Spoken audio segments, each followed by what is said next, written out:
Good evening, ladies and gentlemen, and thank you for taking the trouble to come out and listen to me this evening.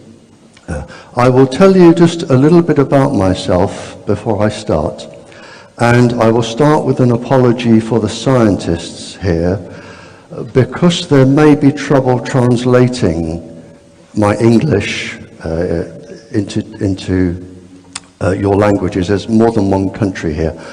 I'm not going to talk science this evening. I'm going to keep everything very, very simple. I trained in the 1960s with microwave warfare with the military. I am very well acquainted with the effects of microwaves, which is of course what all of the transmitters, Wi-Fi, iPods, iPads, what they all use, microwaves. I trained with the military because at that time, microwaves during the Cold War were used as stealth weapons, as they still are today. And because of their use of stealth weapons, which I understood, that alerted me when this industry started to come out with cell phones and especially Wi-Fi for children, because I'm fully aware of the damage that it can cause to young girls and ladies. When I left the military, a small part of my employment for the government was to question captured spies during the Cold War, particularly spies which had specialist information on microwave warfare. I didn't solely talk to spies. I talked to terrorist groups, international criminals, and surprisingly, I was thinking about this coming over on the aeroplane. My main job was to actually interrogate and find out about corruption at high level in the English police and at high level in the English government. And if you look at any of the English papers today, the two organizations being questioned are the police and the government. Nothing has changed over 45 years. Following that, when I left, I went to teach advanced physics, which I did up to a few years ago. I obviously teach mathematics. I have also a teaching diploma in human physiology, and I also teach chemistry. I have 2 university degrees, a diploma. I was commissioned 11 years ago by a police union to write the safety report in the Tetra airwave communication system. 3 years ago, a different police union asked me to write an update to that report, both of which I condemned the system as particularly dangerous. I am a scientific advisor to a few organizations, both international and UK-based. And finally, I work for free. I've never charged a penny for anything I do, for 2 reasons. One, I can represent the poor, and they don't have to worry about me. And secondly, nobody can tell me what to do, and nobody can tell me what to say, or more importantly, what not to say. With me, it is the truth, and in some countries, the truth comes as quite a surprise. Now, I'm going to begin with, first of all, I'm talking about microwaves. Microwaves react with water, which is how microwave ovens work. And is there proof? Am I just going to stand here talking about endless science and meaningless things? Is there proof? Which is what everybody wants to know. And it is a very simple answer. The answer is yes. In fact, there is quite a lot of it. In fact, there is an enormous amount of it. And the proof really came out with a document I have here. And this particular document was the most top secret document at its time. Realizing that microwaves cause a lot of damage to water-based bodies, the United States Defense Intelligence Agency published this document, which was circulated to all governments, all Western governments. And I think this piece of paper, this one piece of paper here with the one sentence, is going to cause more death, more suffering, and more pain than the entire Second World War. Just this one piece of paper. And it says to all of the governments, if the advanced nations of the West are strict in the enforcement of stringent exposure standards, there could be unfavorable. And really, the whole argument begins and ends here. That is all the proof you need. And what the governments did, and it is still in force today, they said, well, what we will look at for our safety standard, we will not take the level at which microwaves interact with the cellular processes in the body. And for an adult, there are around 4,500 different biological processes that can be affected. It's 4,050 in a child. They said, we won't look at that level. We will choose a level up here that gives us total freedom. And it is the one used today for all of the cell phones, even the Tetra airwave system. And it is 6 minutes of warming. That's it. The total safety level is 6 minutes of heating. In other words, if you don't feel too warm in 6 minutes, then it's okay. And that's it. And this is why we have all of this trouble. And it is why country after country are now finding they have leukemia clusters, cancer clusters, all sorts of problems going on that I will discuss over this and the following lecture after the break. But it's this one piece of paper that triggered everything off. The program, after this was put out, it is called, by governments, it is called active denial. In other words, they deny everything. Now, leading up to this, and this takes some believing, to reach this stage, there were lots of experiments on lots of people without their knowledge. In just 40 years, and this is documented, in 40 years, 500,000 people were tested without their knowledge, many to the point of death. They chose military personnel because military personnel are fit, they're active, and they make good case studies. They chose students, psychiatric patients, the poor, children over the age of 4, pregnant women, Muslims, and Catholics. I won't go into why those groups were chosen at this point, but they were on the list, and of course anybody else that they decided to experiment on. In 1986, at a top secret conference, a US weapons center,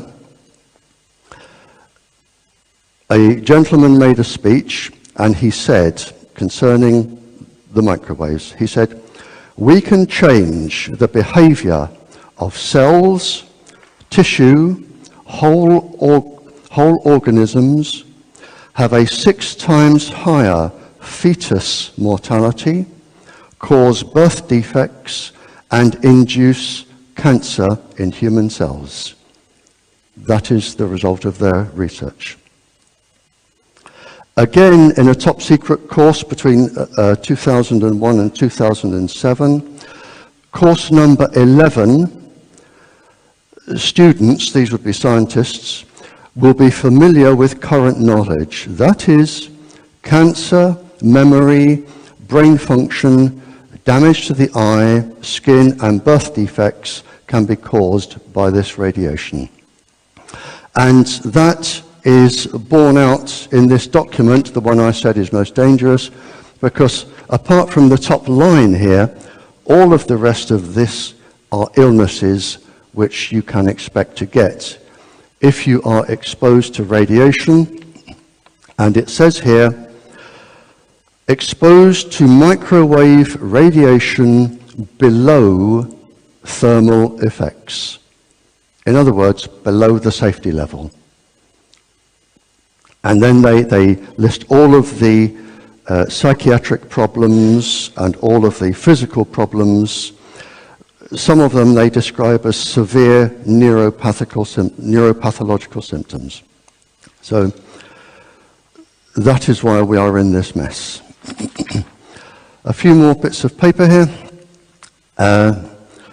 This is a top secret document, or it was till I got hold of it. Biological effects on health hazards, microwave irradiation. And again, they say here, they specifically say here, this is, I'm getting into trouble here, aren't I? They specifically say here, this is radio frequency microwave irradiation. And they have, this particular document was 350 pages. Similarly, the Naval Medical Research Institute, a very highly regarded research laboratory service, again United States, they talk about altered menstrual activity for ladies and a lot of fetal development problems. And they say here it is attributed to microwave and radio frequency radiation.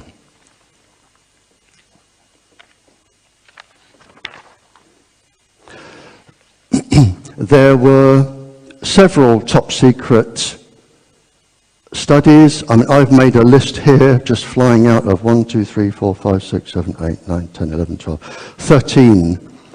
And some of them used hundreds and thousands of people. And this one here is the National Security Advisors. And with one of them, they were taken to court. The government were taken to court. And this was MK Ultra, the top secret. Usually, the microwave ones begin with the letters MK. And it says, although the shocking details of medical ethics abuses by the US and Canadian governments were amply detailed, Washington and Canada, citing national security and government privilege, stalled for so long that cases never came to trial. The surviving victims settled for a pittance out of court. In fact, it took 50 years to get that to court, and 50 years is about the standard time that governments try to stall you for. An experiment I know of that was carried out in England, the survivors only reached court a few years ago, that was 50 years on, and only last week on our news, thalidomide, which again was an experiment for pregnant ladies, only last week the government scientists and the industry apologized, 50 years on.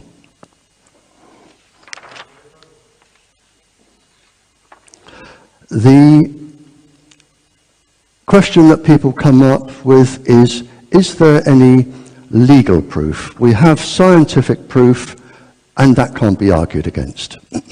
I will face any scientist and say, if you think this is safe, explain this.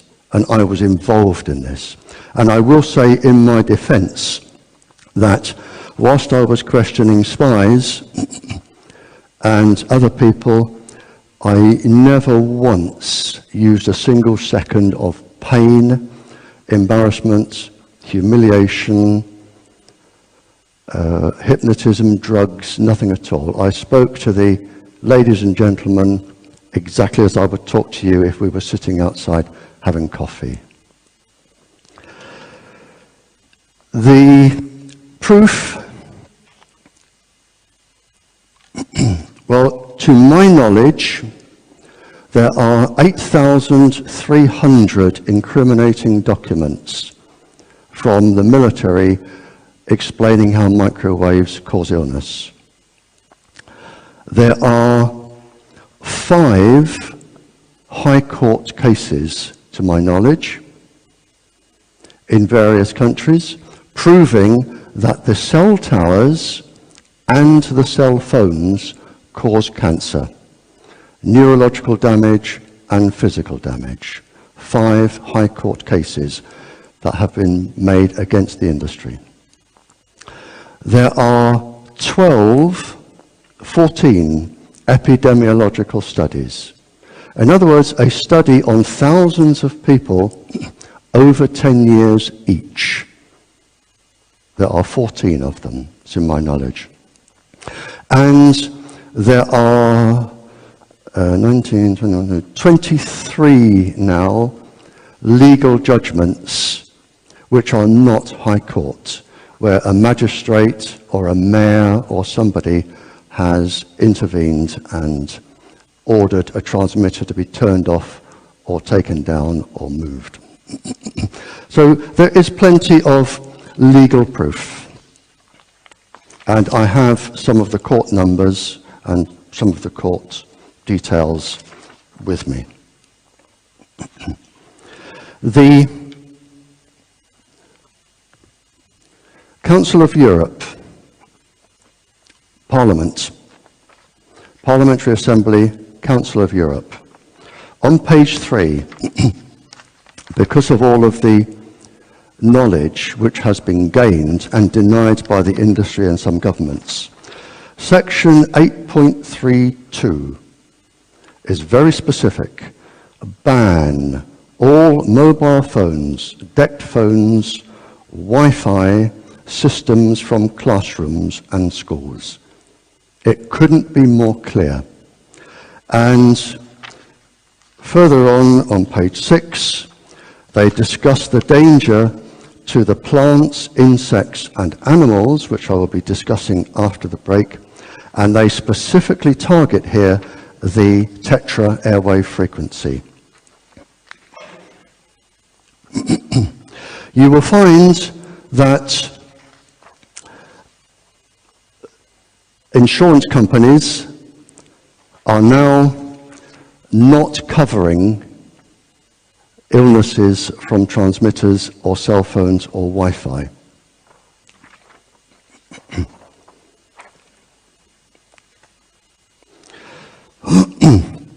Now, many people, when they buy all of these gadgets for their children, they don't actually look at the small print at the back. I do. And for instance, the Apple, the iPhone, it says it should be kept at least 15 millimeters away from the body. Now, that's because it isn't safe. There is no other reason why you should keep it 15 millimeters from your body. But what happens if you're holding it? Because you're touching it. And it isn't just the microwaves leaving it coming through you. They will go into your arm, and they go into your body, and they travel through your body, and they are grounded like an electric current, because it is an electric current. And this is why, as I will come to, pregnant women are advised never to come into contact with microwaves. So they say 15 millimeters from the body. It says here in another guidebook, a few animal studies, however, have suggested that low level of microwave radiation can cause the development of cancer in laboratory animals. So if you take them to court, you don't have a leg to stand on, because they will say, look at the small print, we've said it can cause cancer, and you chose to use it. Similarly, another one here, it says, now customers, when they buy these new gadgets, you agree not to sue the cell phone manufacturer for any bodily damages or harm, or take part in any class action lawsuit. That's an industry protecting itself. Now, this is a document here which the industry do not want you to know about. In America, in New York, you have to notify a body. If you are an industry, you must notify this body so that the shareholders can read about any lawsuits facing your industry. Because if you go to court and the industry is found guilty, you lose your shares. So in New York, the industry has to notify if there are any legal claims against it. And there are pages here, double-sided, of mobile manufacturers who are facing class actions. It's tucked away in the back. It took an awful lot of finding, but it's there. And a class action is when lots of people band together, usually with one lawyer, because they're all fighting the same case. And there are pages here of class actions.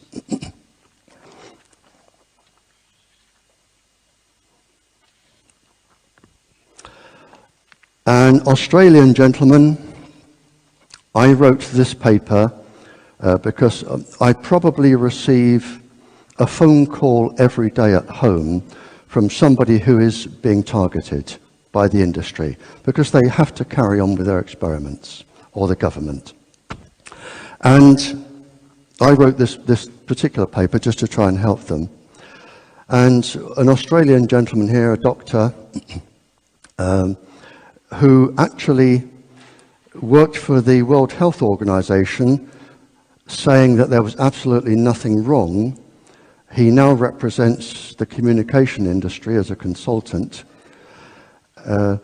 And he said here, he wrote here, all aspects of human behavior can be affected, even controlled. Those are his words. Now, if anyone is thinking of any form of legal action against being targeted, or there is a EU parliamentary convention here, January, what was the year? 1999, and I have the number. But it is a call to ban all human experimentation or manipulation, and the European Parliament have a number that you can use. Similarly, there is the Nuremberg Treaty, and I am trying to invoke this with the Tetra airwave system, because the police do not know that they are actually a part of an epidemiological study, or the ambulance service or fire brigade, where the government themselves say we cannot rule out severe neurological damage and cancer. And it is a study which, in fact, is going on until 2018. This is the Nuremberg Treaty that was signed at the end of the war. And it specifically says, and the Western governments, we all signed it, the voluntary consent of the human subject is absolutely essential. If you are being targeted or you are being experimented upon, they require your consent, and there are no exceptions. Similarly, with the police or the emergency services or the secret services or the military, again, if you are a part of an ongoing experiment, it requires your consent.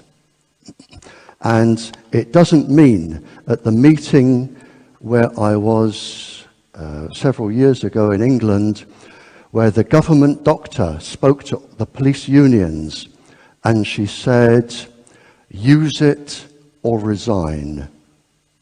Those were her words. Use it or resign. And if they chose to keep their jobs, as many people would, because they have families and they have commitments,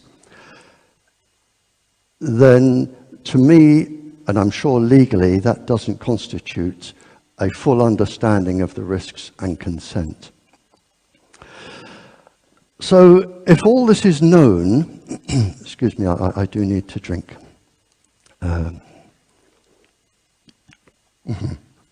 If I spilt that on that, I'd electrocute myself, wouldn't I? If all this is known, why aren't the government doing anything? If they know how dangerous it is, they know the effects, why are they not doing something about it? Well, the first answer, of course, is the most simple one, which is money, lots of it, for specific people. Not for your country, but for specific people. Secondly, every single person with a cell phone can be tracked. And it may amaze you to know what they know about you. Even if your cell phone is off, and this is Scientific American, even if your cell phone is off, totally off, it can still be tracked. Everywhere you go can be tracked. If you have one of those camera things, they can see through it. It can be activated. They can hear everything you're saying, even if it's off. And when I say this to financial people, bankers or lawyers or doctors, and I say, if you're sitting in your surgery and your cell phone is down there and it's turned off, somebody can still be listening to every single personal item of your conversation without your knowledge. And it's not just your government. I'm sorry. Is that valid without battery also? Can I do the questions afterwards, please? Because of I'll break my concentration. Thank you. There are lots of phones. Some can be activated and some cannot. Some can be activated by up to 40 different countries. That surprises people.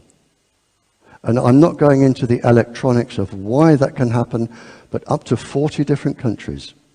Now, you may be thinking, well, okay, mine is, or my cell phone is encrypted or whatever, and all of this I have documentary evidence for.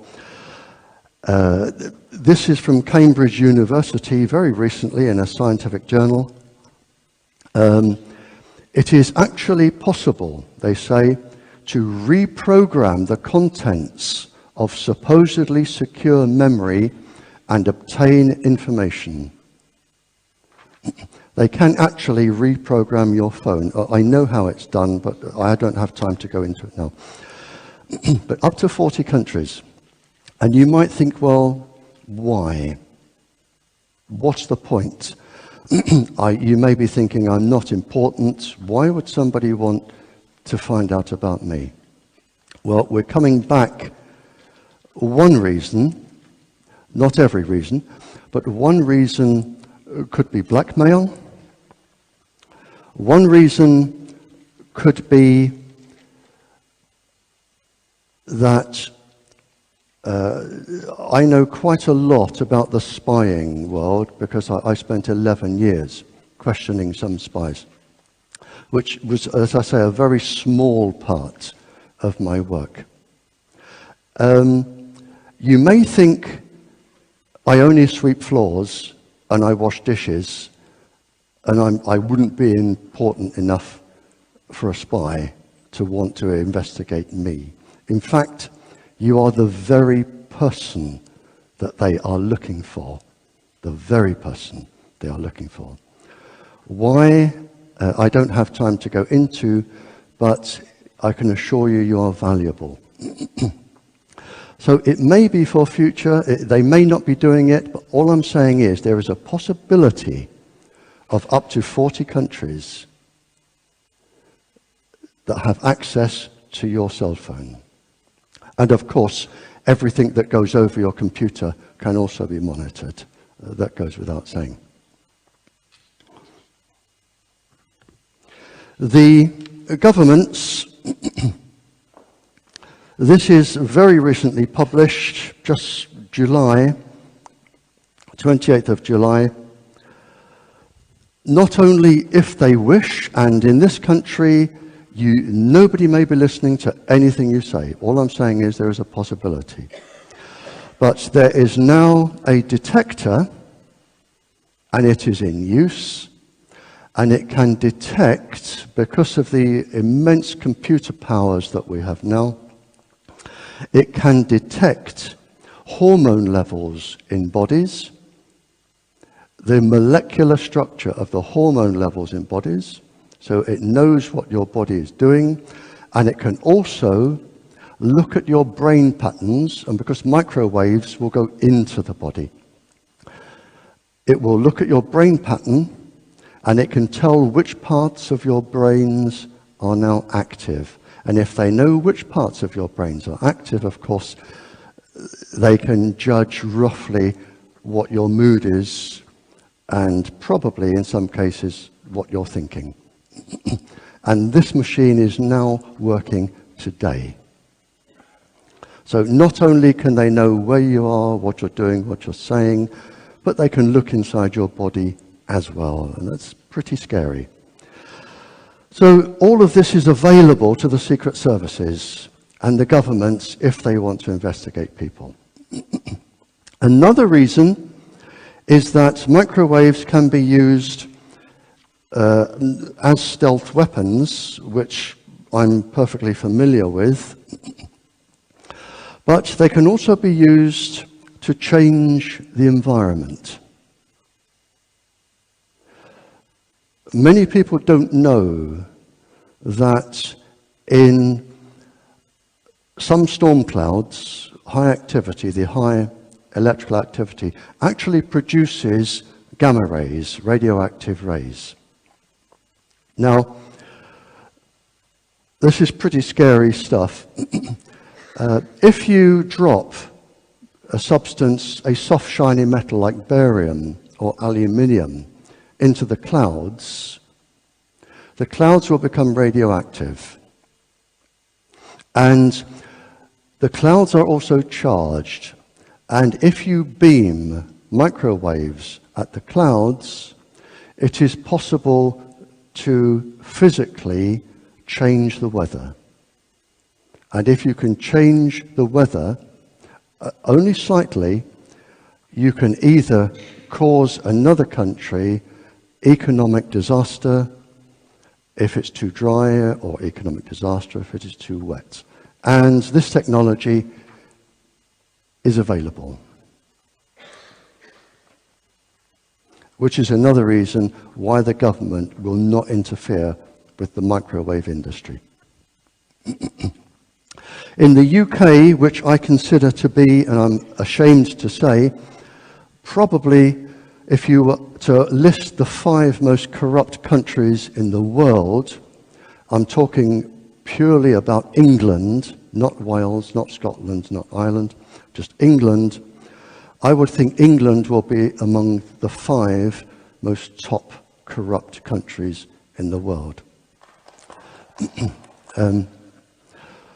And this is what they have just published for the communications industry, the government. They said they can put anything anywhere. No limits. Anything, anywhere. Schools, hospitals, nurseries, anything, anywhere. And finally, finally on this bit, I wrote in 2009, I wrote an updated report. This is a most confidential report on the Tetra airwave communication system for the Public and Commercial Services Union, 2009, which I condemn. They will have about 90 days to live. 7,630.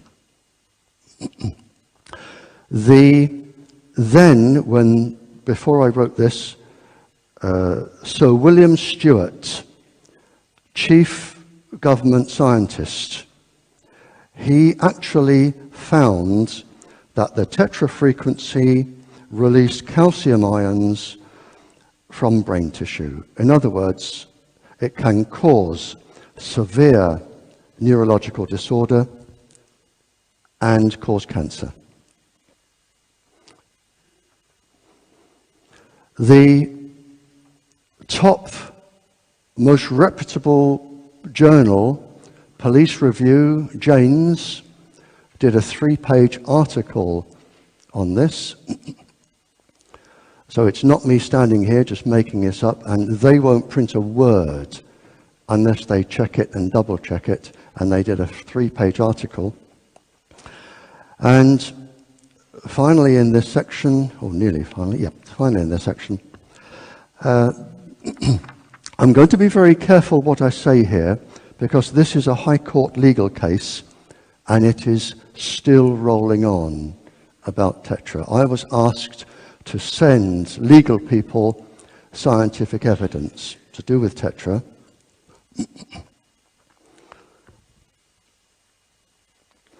And this is the letter I wrote to a High Court judge where when officers are on duty,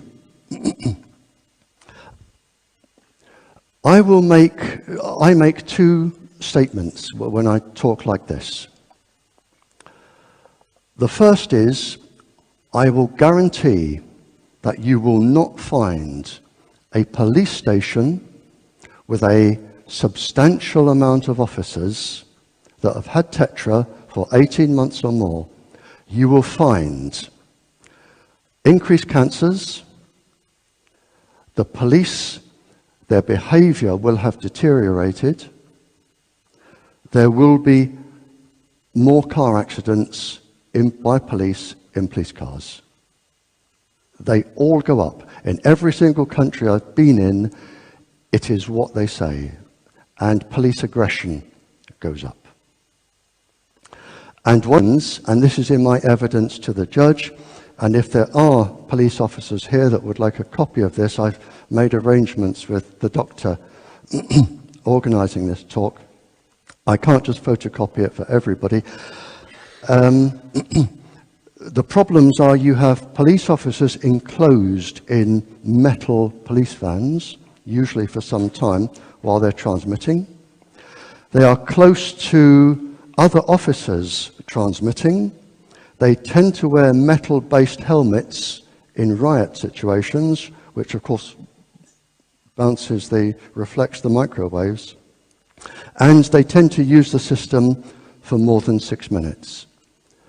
And all of this is provable.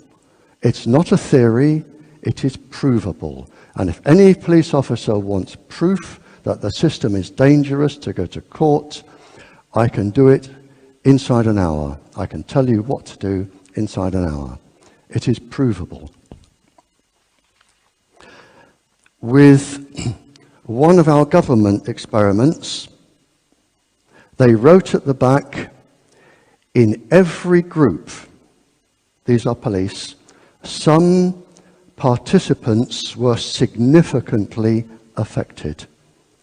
They didn't say what some was, but if we take some as a certain number and you multiply that over 100,000 officers, it's going to be considerable. Okay.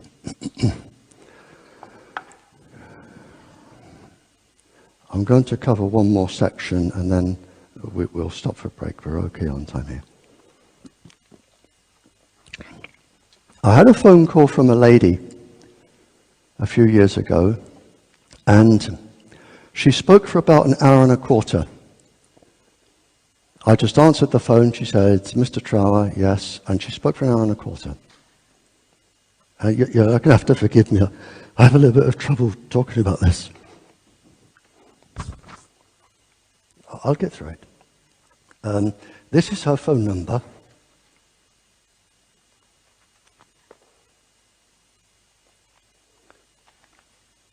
This is her phone number.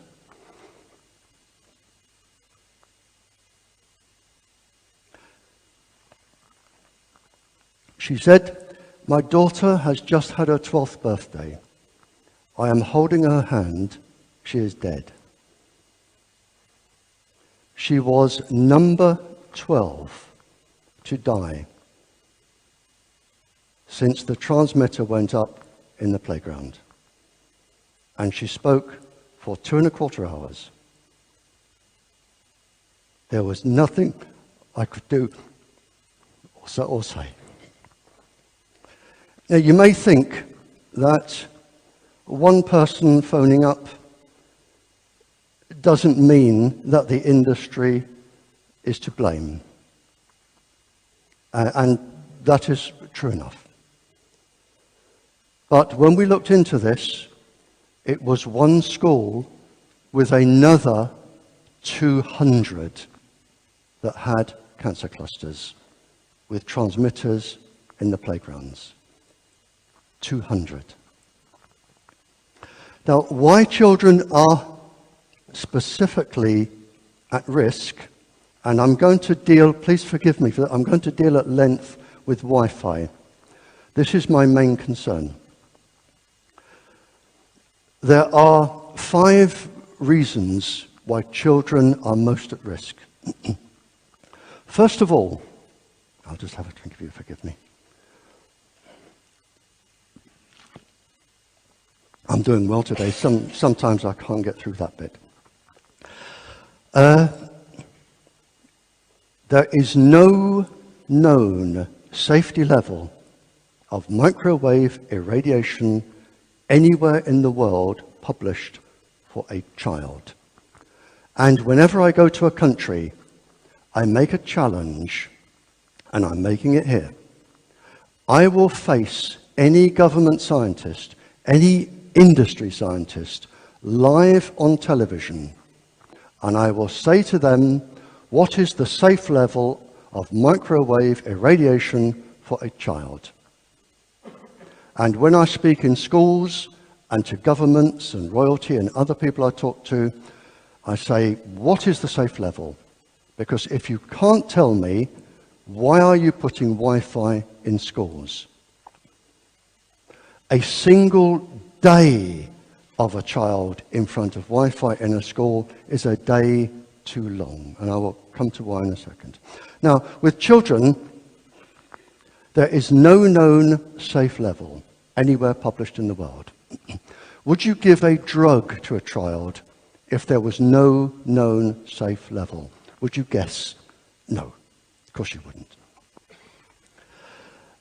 In children, the blood-brain barrier, which is a barrier around the brain, is also around the thorax, the chest, and it also covers a part of the gut. It's like a fishing net. And in children, it takes 18 months to develop from birth. It is published and it is known that microwaves destroy the blood-brain barrier. Now, what that means is that as the child is in the womb and as the child is growing up, toxins from inside the body can go into the brain and cause damage. And essential chemicals inside the brain can come out and deprive the brain of what it needs. Now, Dr. Christine Ackermann, I think she's German, she will forgive me if she isn't, and another doctor have written on this extensively, and they have both said this can lead to autism and other neurological illnesses in children. The nervous system inside a child, the electrical cables, if you like, they have 122 layers to protect them from neurological damage. And they take 22 years to complete. A child doesn't have the full system until the child is 22 years old. They are laid down by a system known as protein synthesis. And protein synthesis is destroyed by microwave irradiation. You are risking neural degenerative damage with your children with Wi-Fi in a classroom. And I can assure you, as true as I stand here, the levels of radiation in a classroom exceed those that are used in the Cold War to make people sick. And if you add up the radiation a child is exposed to in a class of 20 or 30 transmitters, with one on the wall, with one in the playground, taking all of the calls from all the other classrooms and spreading around the school, when you add that up, it's pretty frightening. The immune system of a child takes 18 years to complete. And at the beginning, that document from the American government, everything it comes up with is suppression of the immune system. So you are destroying a child's immune system, again, before it's up and running. Of course, I have documentary evidence for all this. And finally, the bones. The bones in a child are not fully developed until the child is 28. Now, if a child goes to school at 5 and stays there at university until 24, and they use Wi-Fi, that's a lot of bone damage. And there are papers to show that both the marrow in the bones, which is of course moist, which makes the immune system, and the bone density, they can be affected. But it takes 28 years. And if anybody's wondering what the last bone is to form, it's the clavicle. The clavicle here. And this is the paper here. I carry all of my evidence with me. Here it is, protein synthesis by the University of Dundee, Scottish University, very clever people. Protein synthesis. Now, the reason there is no safe level for a child is that, and this appeared in a scientific journal, August 2012, they have just suddenly realized what we have been saying all along. Children are not small adults. You don't look at an adult dose and scale it down for a child. That is wrong. They are immensely complex beings, immensely complex. And you cannot scale. This is to do for the drugs industry. This is a warning for the drugs industry that where they're putting adult dose, child dose, the child dose is wrong. It is a guess. But for microwave, there is no child safe level anyway. And children absorb, as it happens, more radiation than adults because they're smaller. And the smaller you are, the more you are to the size of the aerial, and the more you will resonate with the microwaves. If there is any doubt, there are 17 pages here of university published papers explaining how fertility and reproductive organs in ladies are damaged by microwaves. 17 pages of just university experiments. So there can be no doubt. And I can never believe for the life of me why people put Wi-Fi in schools. I can never understand it. Well, I can understand it. Usually they give them some sort of gift, like a free phone or a free iPad or iPod. Because it's cheaper to do that than it is use fiber optic cable and telephone cables. It's cheaper. So they do that. This is, I've been through this. Again, the small print in the mobile phone book at the back. I've read a few of them, but it particularly warns here, I'm not sure how you measure this, but it says 9.8 inches, keep it 9.8 inches from your body, especially pregnant women and the lower abdomen of teenagers. How you would measure that, I don't know. I summed up quite a few hundred research papers, and I'm going to leave the doctor with a copy of this if anybody wants it. If you do, I suggest you photocopy it in color because it highlights different areas. I summed up all of the problem with children and Wi-Fi in schools. And I broke it into what I call a cartoon. And in fact, it's actually having quite an impact around the world. It is on the internet, but I will leave a copy here. But basically, I'll just have a little sip.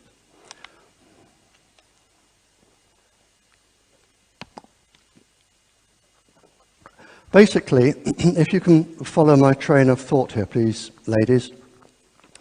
I'd like you to imagine you are 15 years old and you are in school. Or you are a teacher in school. A lady teacher in school. A young lady teacher. You have around 400,000 eggs or follicles in your ovaries which can develop into eggs. Around 400,000. Now, they are being irradiated from your Wi-Fi.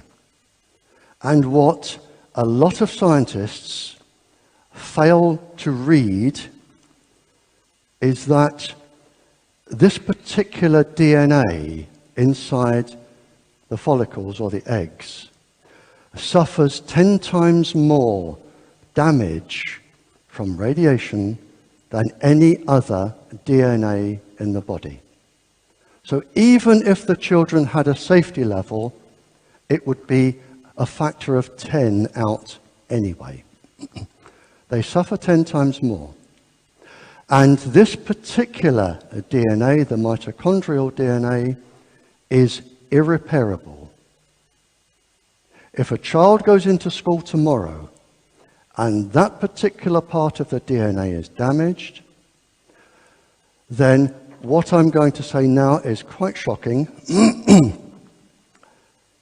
You are a schoolgirl or a teacher. Your DNA is being irradiated with microwaves, and that is published. So you could have damaged DNA.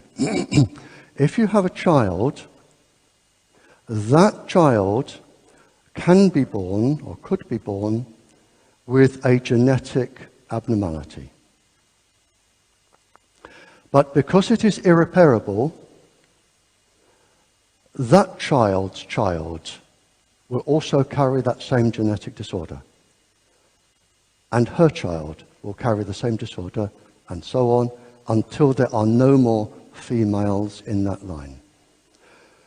The schoolgirl today, or the teacher today, is not harming herself, she is harming her generations. And that is published. But it gets worse. And this is why I fight to try and get this stopped in countries. And in some I am successful. It gets worse. And if you want me to talk to your schools, I'll come back. I work for free, I'll come back. Imagine now you are...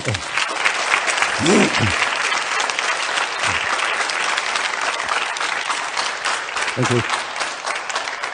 Imagine you are the schoolgirl who is now 18, and I've taught 18-year-olds advanced physics, or you are the teacher, and imagine you are pregnant. And if you only get to ask one question of a scientist, this is the one to ask. You are now 18, or the teacher, and you are pregnant. And you are within the first 100 days of your pregnancy.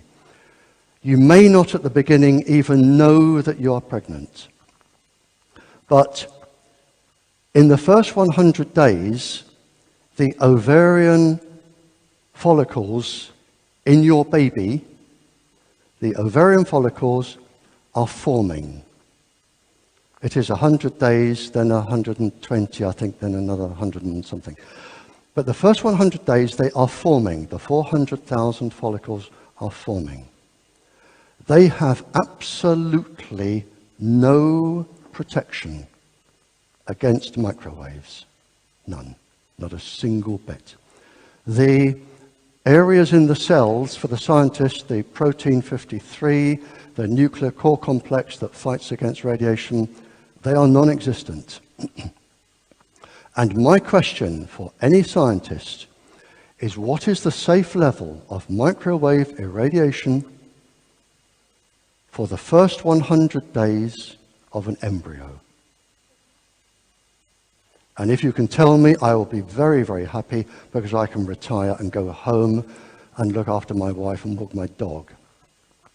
But there isn't one. So, in fact, the schoolgirl today, whose ovaries are already being irradiated, she has a risk. But when she becomes pregnant, there is her risk on the child already, plus the risk of the ovarian follicles having further damage. So the main damage is going to come out in the grandchild.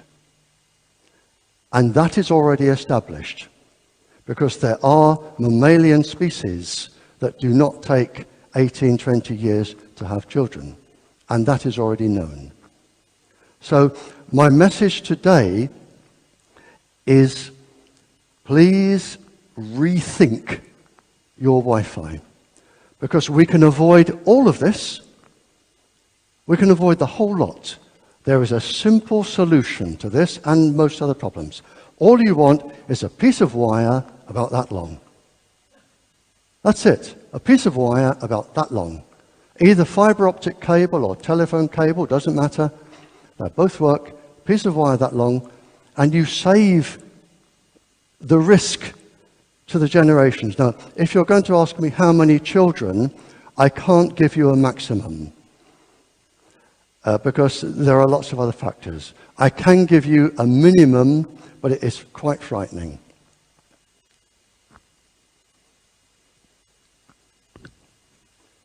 The mobile industry themselves have covered their backs. This is a document published by the Mobile Manufacturers Forum, the industry. And they have listed problems from scientific research to do with, and I'll stick on the topic, embryos, testes in boys, fetus in girls, sperm in boys. They have listed problems in Belgium, China, Egypt, France, Italy, Malaysia, Nigeria, Pakistan, Poland, Slovak Republic, Switzerland, Turkey, Ukraine, Venezuela. So it's pretty well widespread. Now, even if you're sitting there thinking this bloke's totally mad, he should be locked up, and he's making all this up. Okay, I'll go along with that. There is one organization that isn't mad, and I have the utmost respect for the people who represent it, again free of charge, and the work they do, and it is UNICEF, the children's charity UNICEF. They decided, because they protect children all over the world, they decided to investigate, and they wrote a paper, Electromagnetic Fields from Phones, Health Effects on Children and Teenagers. They looked into it themselves, and they published their paper. And they found an 85% increase in central nervous system disorders, which is what I said about the electrical pathways. A 36% in epilepsy, which for the scientists, if you want to know how it causes epilepsy, I can tell you the part of the brain. A word I don't particularly like here, I would prefer to say a psychiatric disorder, but they've actually described it as mental retardation, an increase of 11%. Blood and immune disorders, which will obviously come from the bone marrow, 82% with a risk to the fetus. And they published it. And I think, you can't argue with that. Now, just a few bits of paper more here. We're doing okay for time. Published in our Sunday papers, do not expose yourself to microwaves if you are pregnant. The reason is, as I said, the microwaves go into your body and they go through. I'm not going to describe the path they go through, it's too complex, but they go through your body. They carry a small electric current. Now, I want to just talk about the fetus for 2 seconds, just to give you an idea.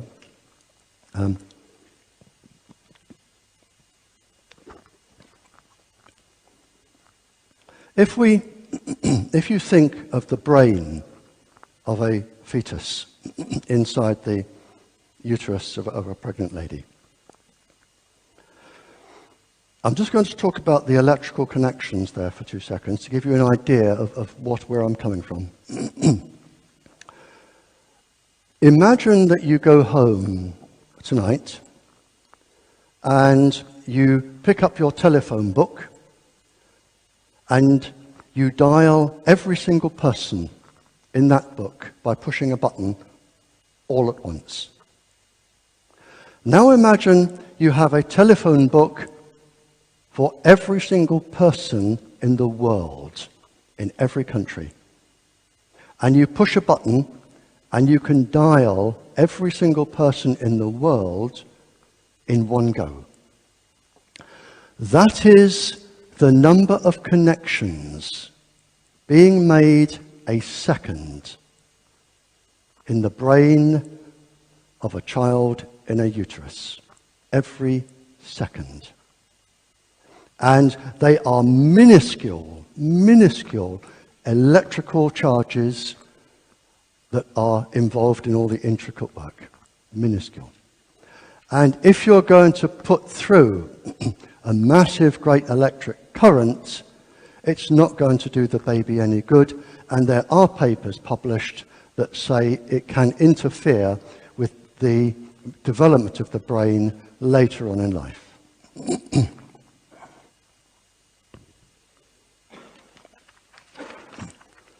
Okay, I've covered that, and I've covered that, and I've covered that. I said that earlier, around 200 schools internationally, a study was covered, a study was done in 2003 and 2005, and they found around 200 schools with leukemia or cancer clusters where they had transmitters in the playground. They found miscarriages, mostly from lady teachers. In fact, the miscarry rates, I know this from the Cold War because pregnant women were deliberately exposed to microwaves, and they found a 57.7% of the women had miscarriages. And that was written up by the World Health Organization.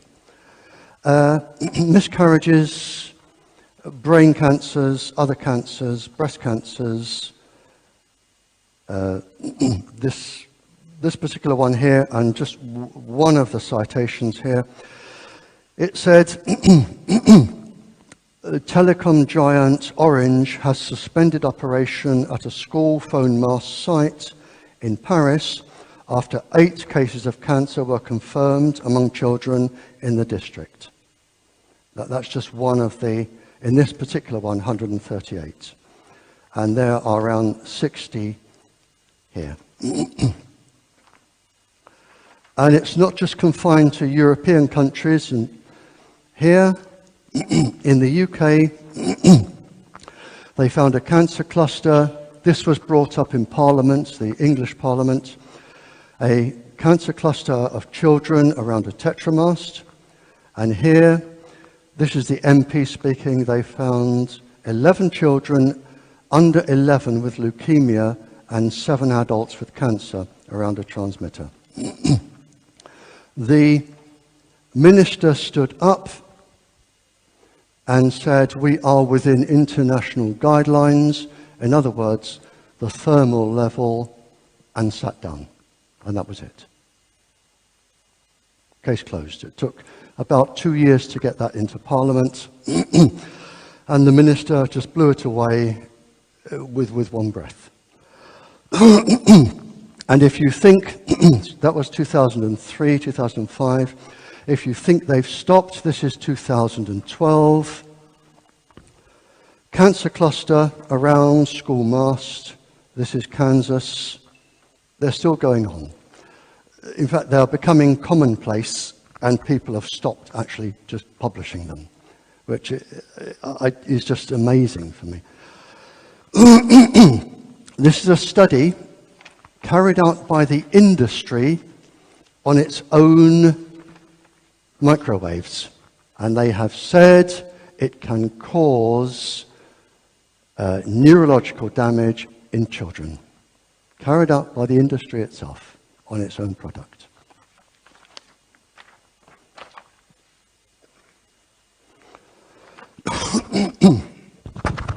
Okay. Now, one of the saddest areas of this, I gave a talk in Wales Several years ago, I was asked to go and talk to the council. Am I still sounding all right there? I was asked. Well, my earrings are falling off. There we are. I was asked to go and give a talk to the council on putting up transmitters in Wales. And I drove into Wales and I looked at all the mountains. And I said to the council, and I hate being right, I said to the council, whatever you do, do not put up transmitters in this area. There are too many hills. The microwaves will reflect and it will have a devastating effect on the children. And one of the most common effects on children is depression and suicidal tendencies. And lo and behold, I was ignored. The industry spokesperson said I'm talking a lot of rubbish. They put the transmitters up and they had the biggest suicide rate in Wales ever in its history. And this isn't a one-off. There are quite a lot of suicide studies, quite a lot, pages of them, from microwave irradiation. One of the first symptoms for adults and children is depression, then severe depression. In fact, one of the studies here, I spoke of 14 epidemiological studies, and one of the studies here was actually carried out by the industry itself. And its conclusion was, if you are near a transmitter, it can cause the cancer initiators and cancer promoters in the body to become active. And by sheer coincidence, an article appeared in Scientific America on cancer, and it said if the cancer initiators and cancer promoters are activated, they actually did a whole long line written by oncologists on how that can develop into cancer. So there is no case to be defended. Microwaves cause cancer. Not in everybody, in some people. And the question is usually, how many people? And the answer is, well, I don't know. There is, when you do any study, because the industry are very quick to come back, and they will say, we have hundreds, if not thousands of studies that show microwaves to be safe. And my reply is, you're supposed to. You're supposed to find some studies where things are safe. It's called mathematically a distribution curve. And I will explain it just so people can understand. If I could have a thought experiment and I could go to Charles de Gaulle Airport in Paris now, which is an enormously busy place, and I could pick every single person up from child to my age in the airport and subject them to an experiment for 10 years. And my experiment would be they had to drink 2 pints of beer a day and smoke 10 cigarettes. You would have a distribution curve. Some people would be ill straight away. Some people would take a little time to be ill. Some people would say, this is great, Barry, can you double the dose? I'm really enjoying this. And other people would develop symptoms 5 years, 10 years, 15 years down the line. It is a typical Bell distribution curve that you will have. If you study trees, fish, study anything, you will always get the same bell-shaped curve. This is why the industry are keen to say, we did this and there was no ill effect. And if we did it on people smoking, some would have no effect and some would die and some, you always have that distribution curve. We'll be stopping in just 15 minutes. And whilst I was in Africa talking, a teacher spoke after me. And this is on the internet, I think that I'll talk there. And he said, childhood suicide and child bad behavior is almost unknown in African children. Almost unknown. He said, we had a transmitter put in our school. Within a few years, every single child in the class, and he had a class of 30, every single child was on Ritalin. Every single one.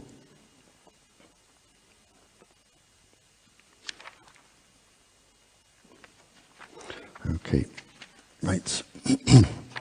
We're going through these. We've got around 10-15 minutes.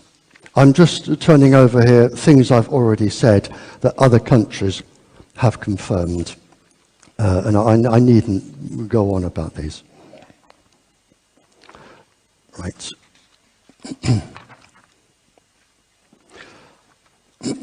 A particularly interesting paper which has been published, the Department of Biophysics and Radiation in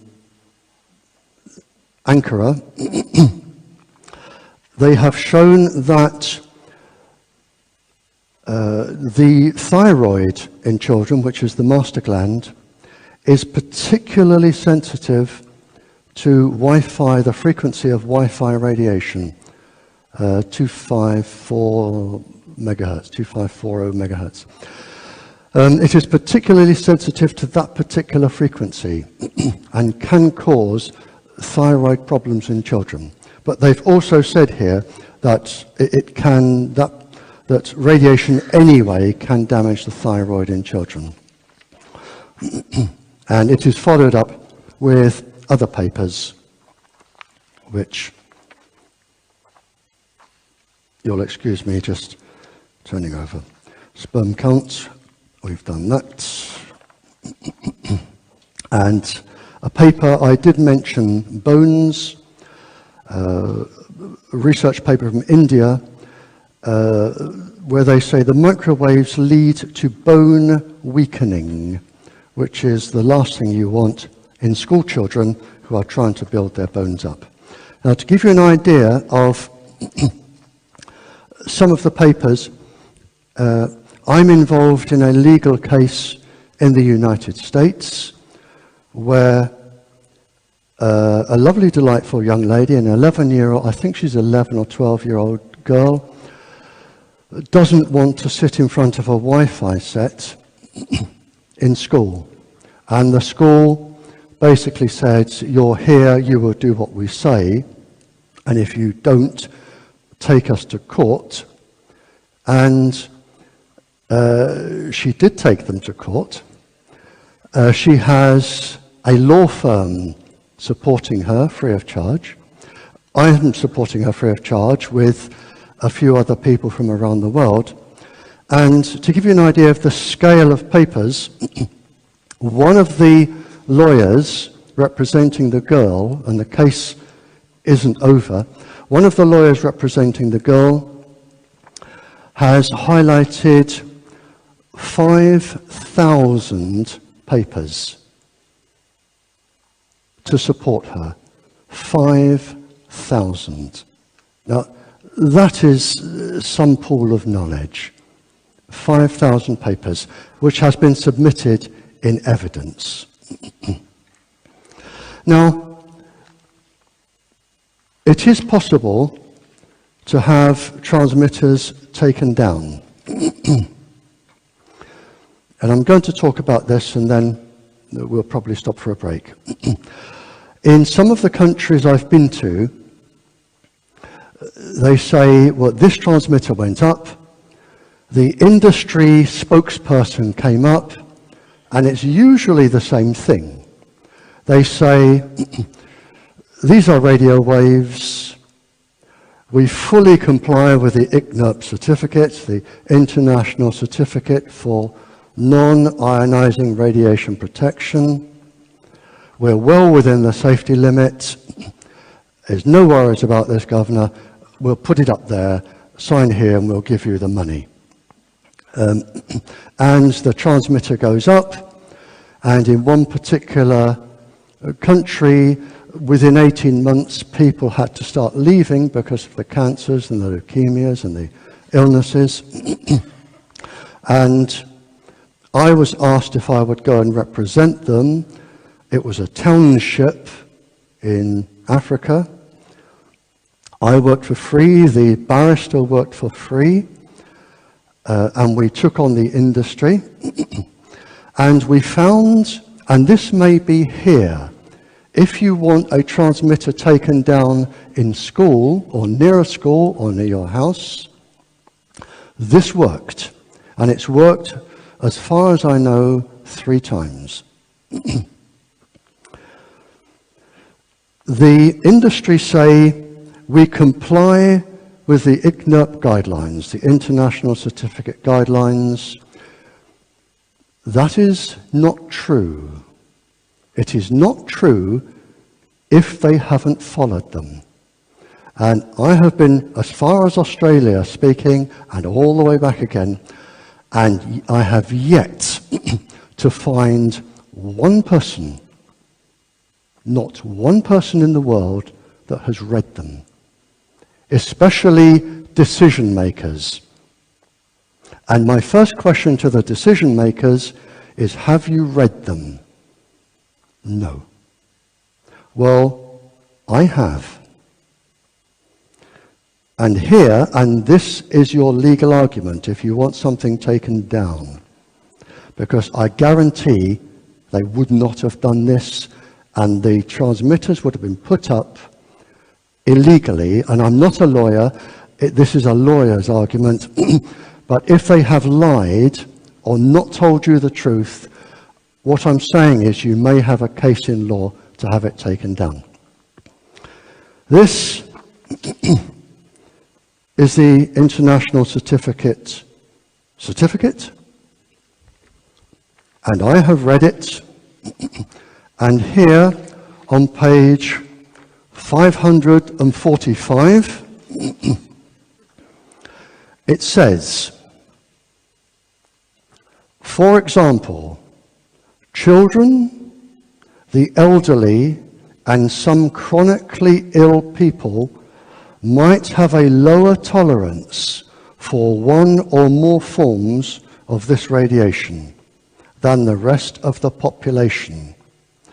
Separate guideline levels may be necessary.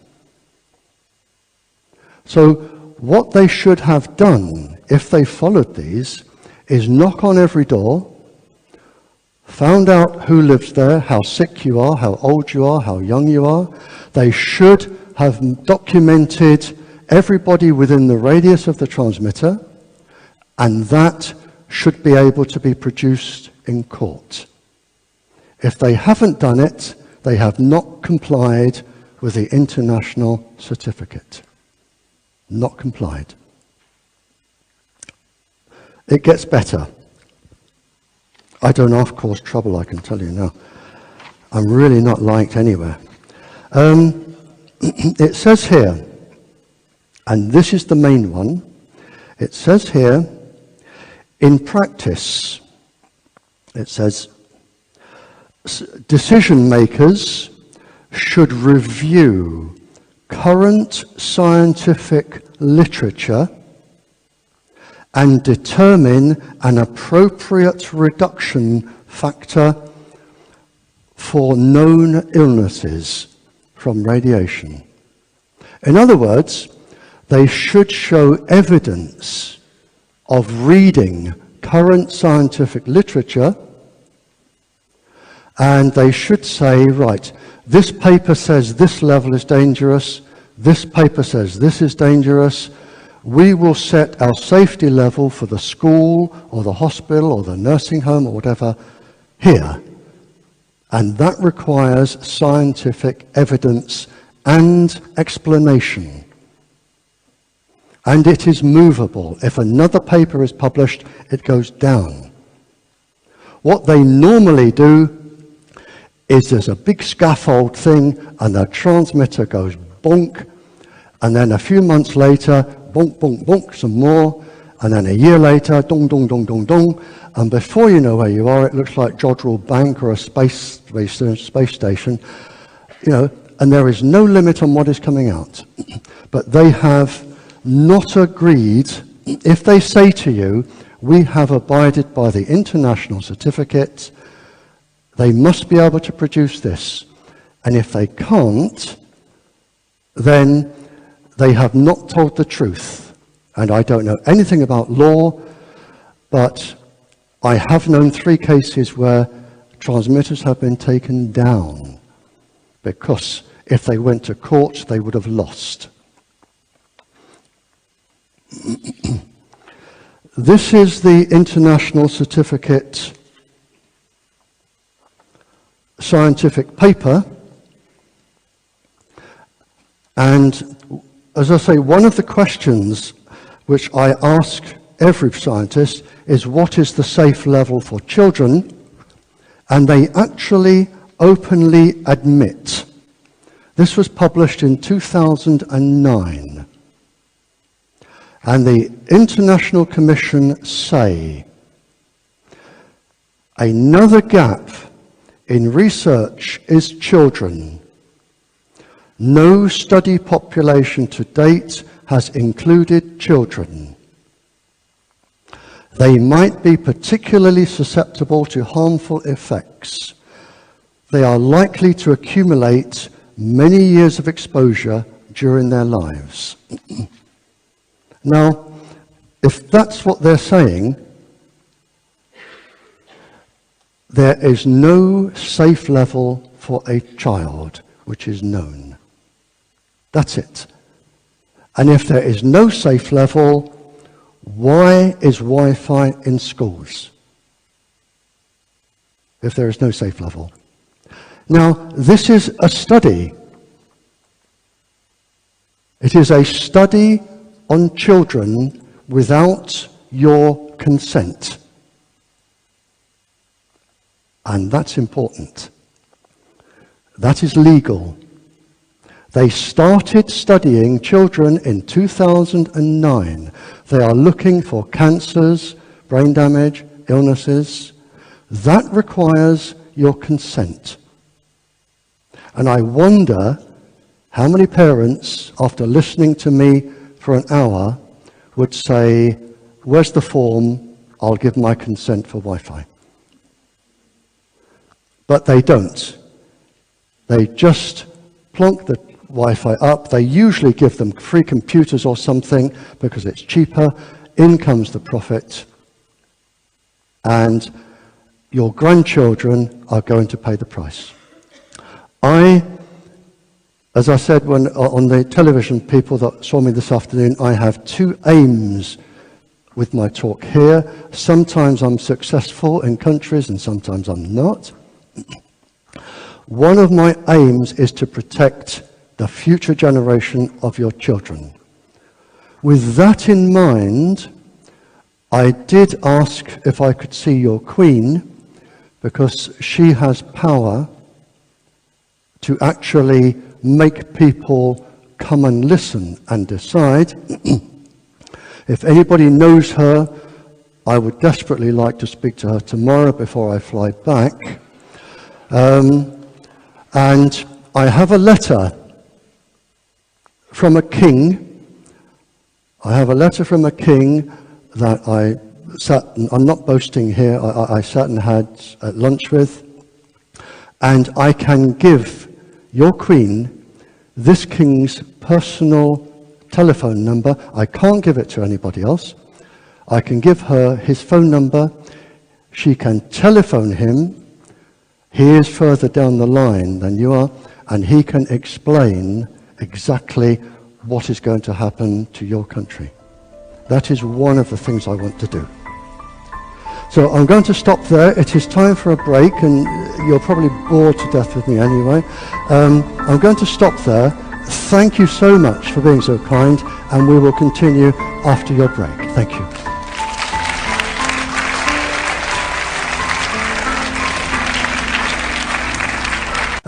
I just want to say 3 things before I start.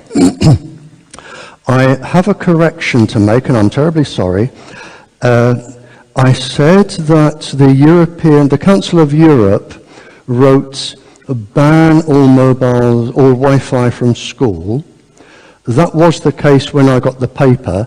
A legal person here has updated me and said it now reads a wired system is preferred.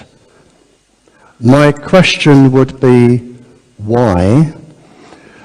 Why a wired system would be preferred, but legally that is important, and I thank the gentleman for pointing that out. Another gentleman said you can take the batteries, and he's very expert on electronics. You can take the batteries out of your phone and they can't track you.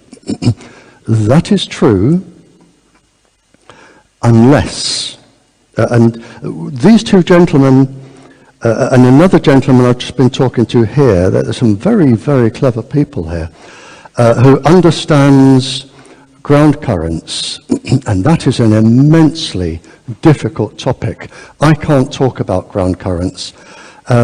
It's an immensely difficult topic. But while I'm not going to point these gentlemen out in case they don't wish to be identified, but if one school decides they're going to challenge Wi-Fi and have it taken out, maybe these gentlemen would offer the legal, the electronic, the physics know-how to argue for you in case of, for the school. It may be. And you only need one. And I've found out in countries, you only need one school to get Wi-Fi taken out. Because the mothers in the next school, who know those mothers, say, well, hang on,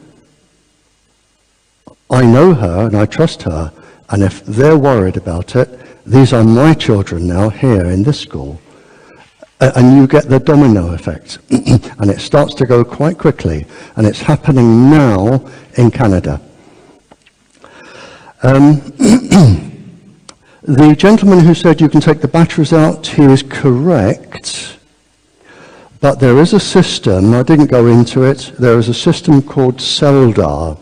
It was developed about 12 years ago. They now have very, very advanced types of CELDAR where they don't need to track your cell phone. It works from cell towers. And the cell tower can beam a microwave through your house onto your body when you're sleeping. The computer, it's like radar, only from cell towers, they call it CELDAR. The computer takes away any static objects like houses, buildings, trees, and as you walk around, the computer just follows you with microwaves. It'll follow you going anywhere. And it's another way of watching people. And if they want to be really mean, and I didn't bring this up earlier, there are a list of microwaves when they're used as weapons. There are a list of pulse frequencies which can be used to entrain the brain or mess around with the normal, natural vibrational frequency of the body. You have lots of natural vibrational frequencies in your body. Your organs have a frequency, your glands, your cells, your brain has its own frequencies, and they can mess those up. And to give you an example, it's called entrainment. It's known that a child making a cell phone call for 2 minutes, the brain takes 2 hours to come back to normal. So if a child is in a playground and rings another child, that child's brain will not function properly for 2 hours. It's called long-term potentiation, and it can go on, it's been known to go on for 6 weeks. So, but I didn't want to go too much into that because it gets enormously complex. But there are, to my knowledge, up to 600 pulse frequencies that can alter different bits of your body. And this is how the governments experiment on people, with either implants, putting out pulse frequencies, or they can put them with microwaves from Zelda. It's how they experiment on people. Now, before I start, I'm just going to, this drawing again, this is really what you need if you're going to take on the school principals or the industry. I forgot why I did it. I did it for a school somewhere that wanted something they could understand. And I'm going to give this now to the doctor so that I know I haven't taken it back to England with me. If you photocopy it, it's best in colour. It is copyright free. You can run as many copies as you like, and you can make a book if you like. You can do what you like with it. It's copyright free.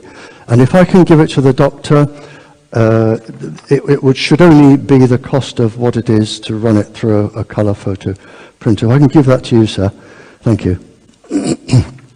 Okay, I'm going to whiz on, and I will give my home address and phone number, and I will take all criticisms from anybody. If you've read something and you don't like it, by all means, challenge me, and I will take all questions, but this is an immense topic, and I cannot guarantee that I know the answer to every question.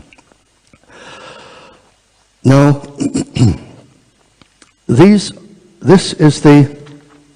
I'm going to talk about general cancers for adults, for us now, just for a little while. This is the breast of a lady.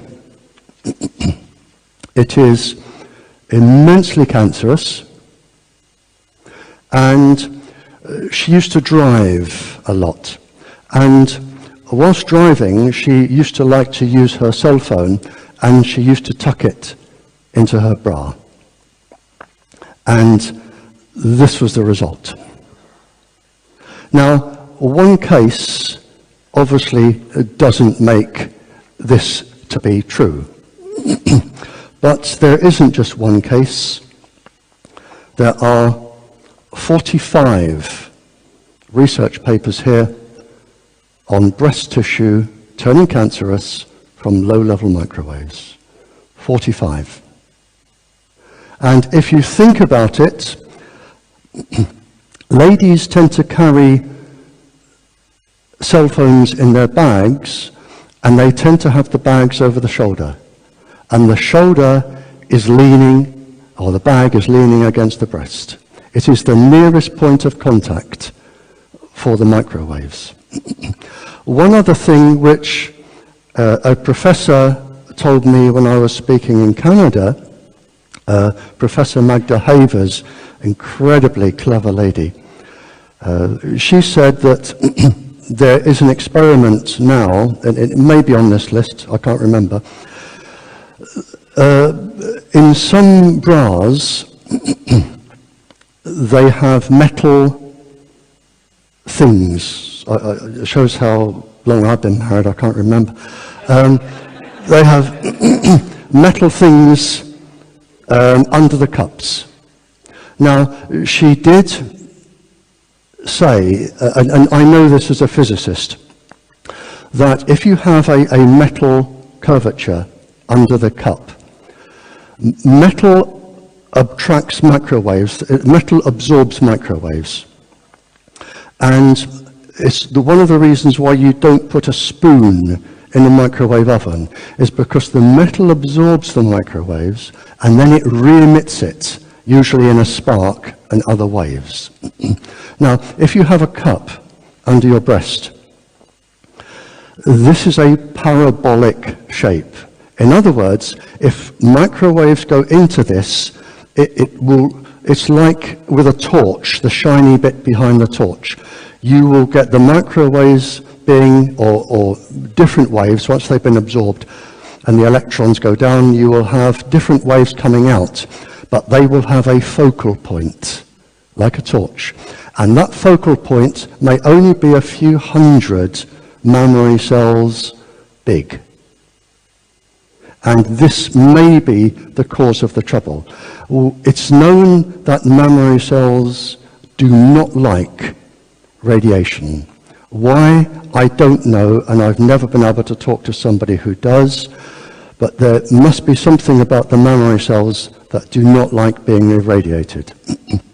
So, breast cancer, it seems to come up on all of the research papers when you start looking, and one of the first things to come out, you get breast cancers, miscarriages, that sort of thing. Now,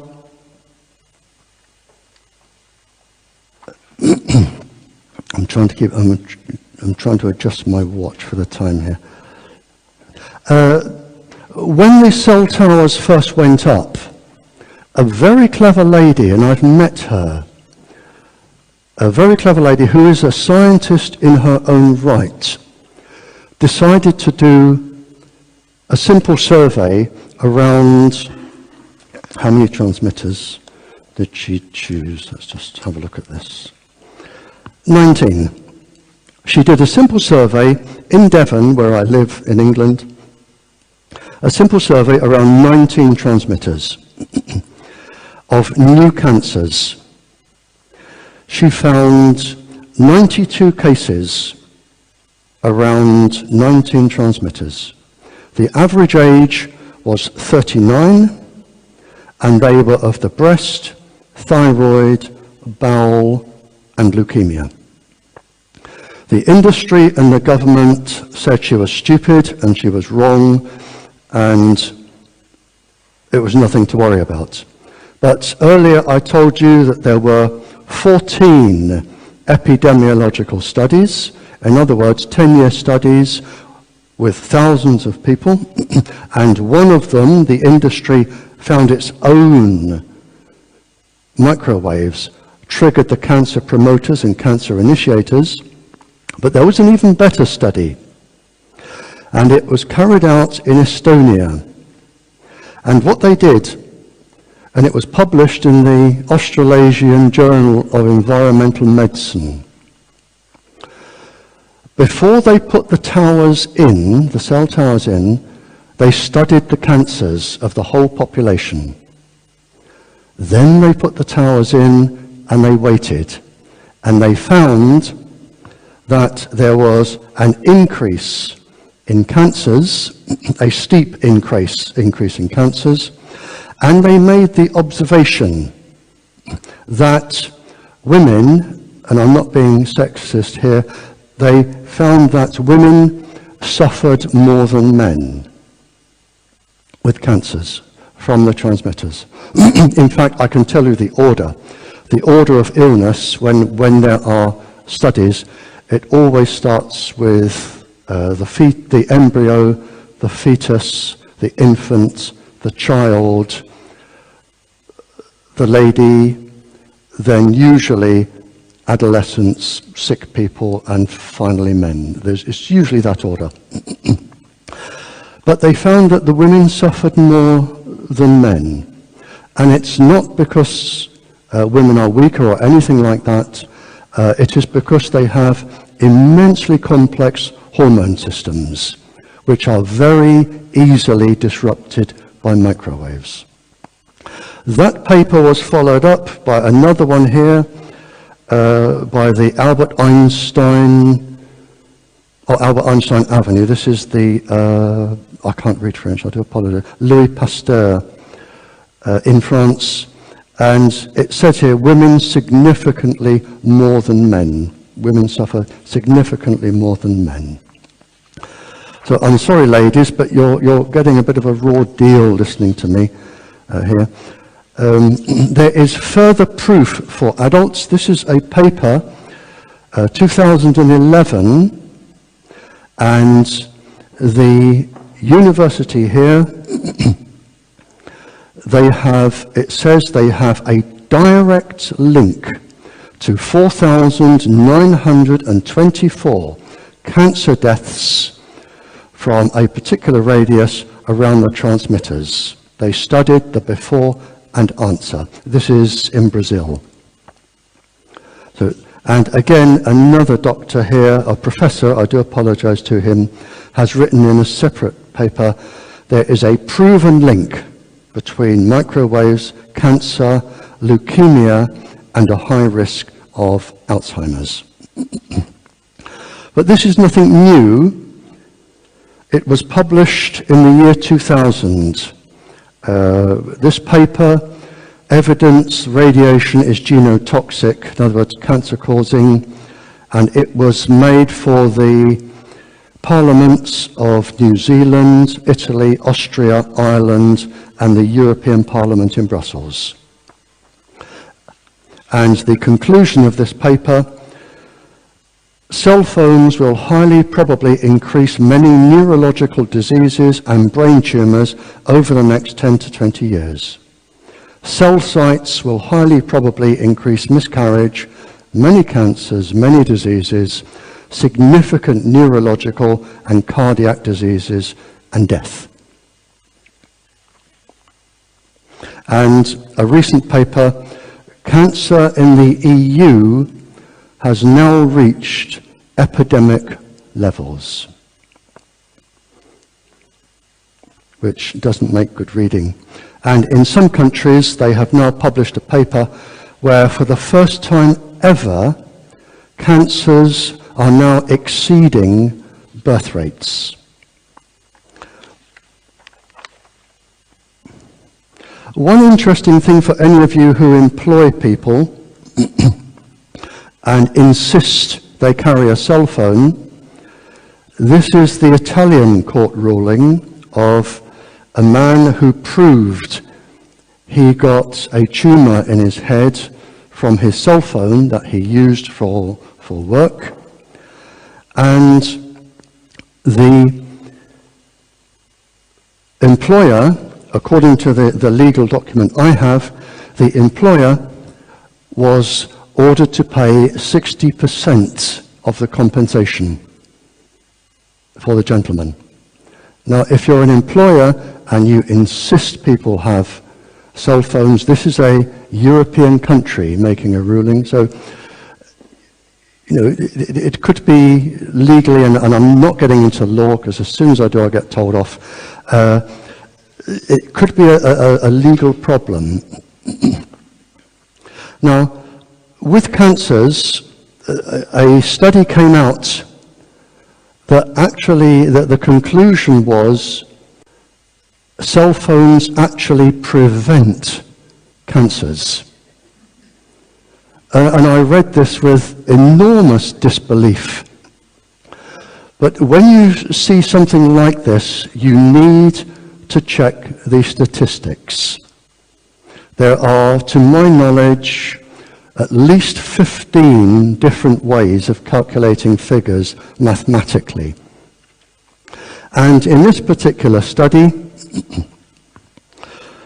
although it said over a 10-year period, a heavy user is 40% more likely to develop glioma, which is a type of brain tumor, 40% more likely. They define heavy use as 6.7 hours per month. But even with that, the statistics here, once they were looked at, they eliminated everybody under the age of 30, which are usually the heaviest users because it's children.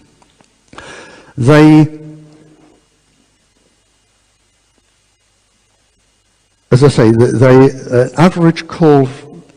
average use, they define average as 2.5 hours a month, and they eliminated people who use more than one cell phone. In other words, people who use a cell phone for work and a cell phone for home. So when you start messing around with the statistics, you need to check these things when you get a paper that says cell phones actually prevent cancer. You know, you've really got to look carefully at these. For adults here, this is the University of Vienna. We therefore conclude that induced DNA damage cannot be based on thermal effects. In other words, the thermal effect that they say is safe. Below that, what they're saying is you can have DNA damage below thermal effects. Okay. And I did talk about children. This is the paper that I used, where it says here, and scientific proof that these interactions affect especially the bone marrow.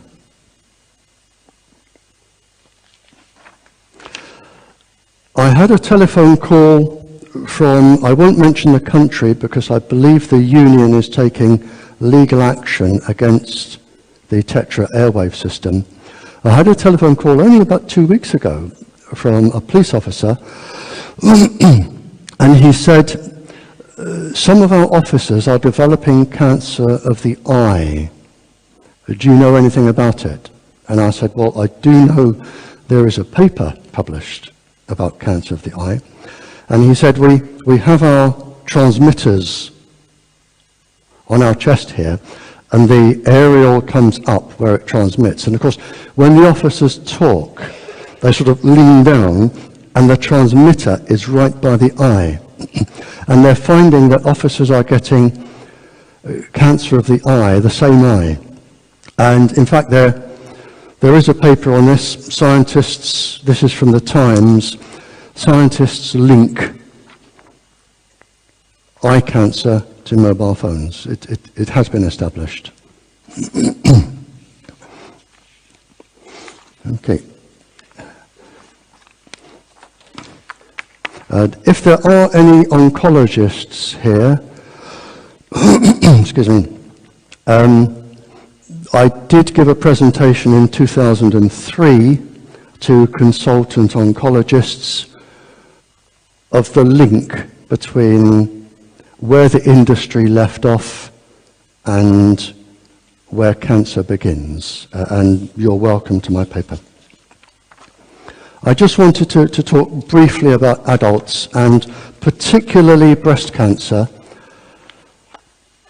It may be a good idea. You can get protective bags that you can put cell phones in so they do not transmit unless you take them out.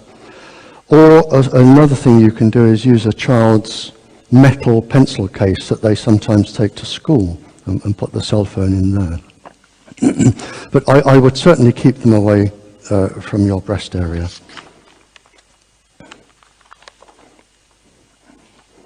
I'm going to finish with this last section and then take all criticisms and questions. And I'll give my address as well. Now, when I was in Africa, I'm moving on to animals now, because the scientists here will know, and I'm not being disrespectful here, but the DNA in you is no different from the DNA in any other living animal or any other plant. Any plant can genetically read our DNA code. Any plant, any tree can read our DNA code.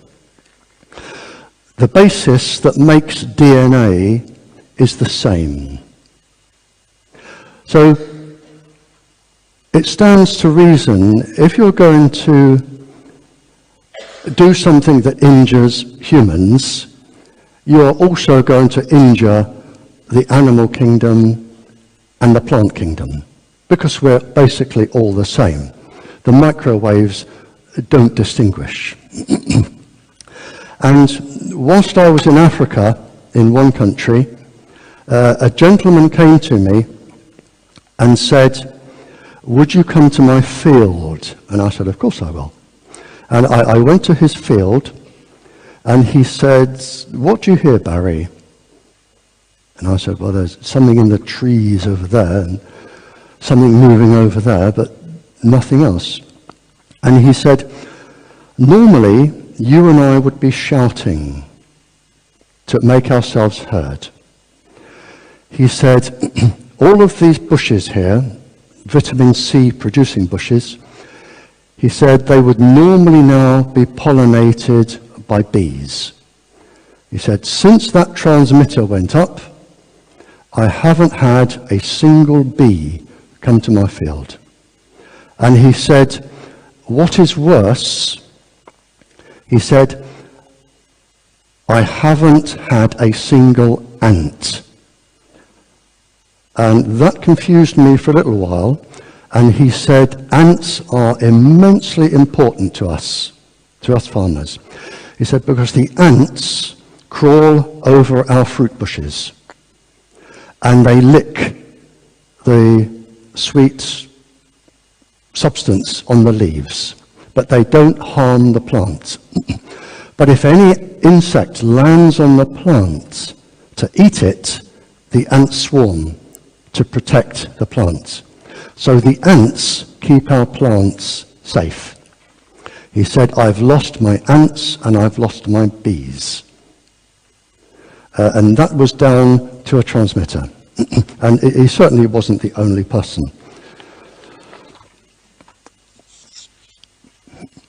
There are animal studies. This one here, this is a 20-page document on animals near transmitters that have been found dead, deformed, had their immune systems compromised. They've had birth problems, birth defects, genetic defects, and the animals in the study, and this is a reputable study, were cows, cats, dogs, hamsters, whales, birds, bees, bats, and butterflies in this one study. I was very honoured twice to give a talk at the Glastonbury Festival. It's a festival in England where academics and people who study nature and doctors and everything, they all go and they have conferences and talks. And one of the talks I was asked to give, 2008, was to the Beekeepers Association. And in the back of this paper, which I believe is on the internet, in the back of this paper, there are 14 references, some by university professors who are beekeepers. And you can't get more knowledgeable than a university professor who is a beekeeper. And they all, references come to the same conclusion that the poor bumblebee or honeybee, they do not stand a chance against the microwave industry, not a chance. Because the resonant frequency of the transmitters is the resonant frequency of the bee. And there are other things also with the bee which are irritated again by the pulse frequencies and the microwaves. The bee doesn't stand a chance.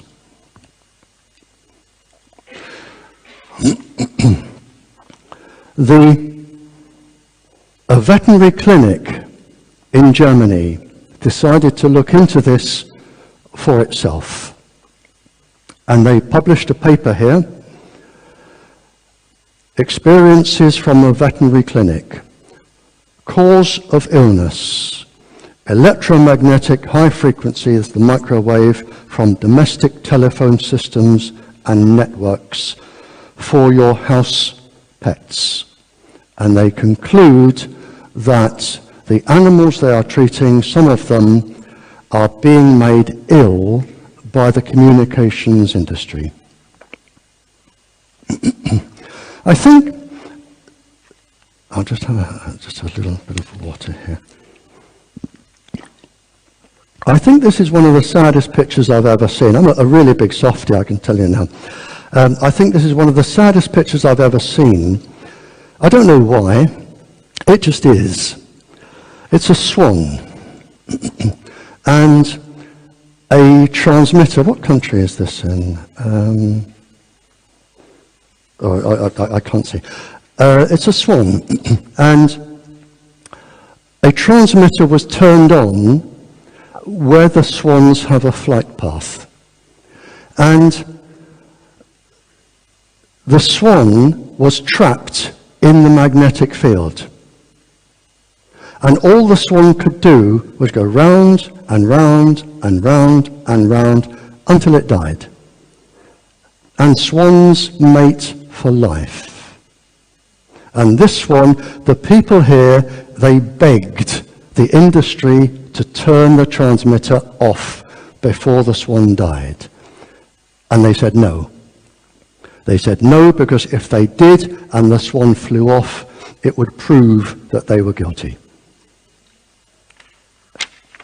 But arguably, the most academic scientific paper in the world, Nature, I think the same firm also published Scientific America, excuse me,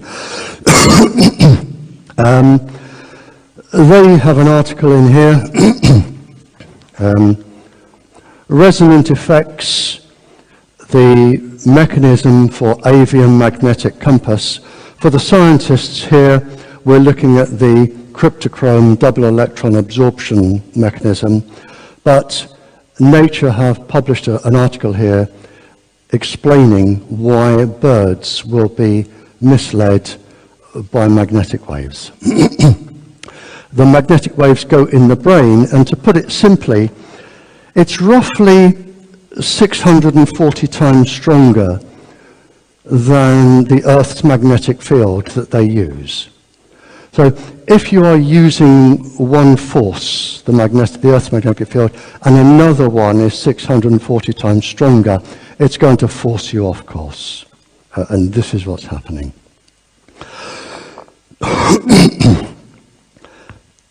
The same thing happens in humans. We have the same system in our brains, as do ants, bees, bats, that they all have that system. So if it works for one, it works for other. Again here, there are a list of 20 experiments, all peer-reviewed independently and published. By peer-reviewed, I mean scientists have written a paper, they have subjected it to peer review by somebody they don't know, they have read it, checked it, said this is okay, we will publish. There are 20 of them here on birds. Everything from storks to sparrows. So there is no doubt that birds are being affected. And here's another one on birth defects for storks. If a stork's nest is near a transmitter, then the stork will have birth defects. Okay. Now, those of you who are botanists and you're thinking, well, at least we've got away with this, well, I'm sorry. Again, there are 28 peer-reviewed and published studies on trees, plants, bushes being affected by electromagnetic waves.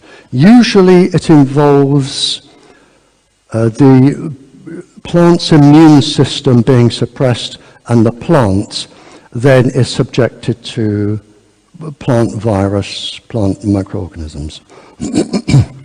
Now, as far as the big animals,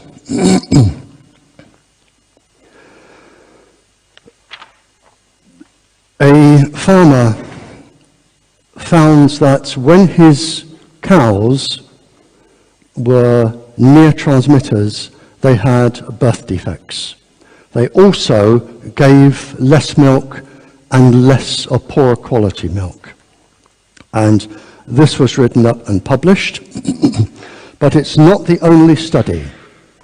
It's certainly not the only study.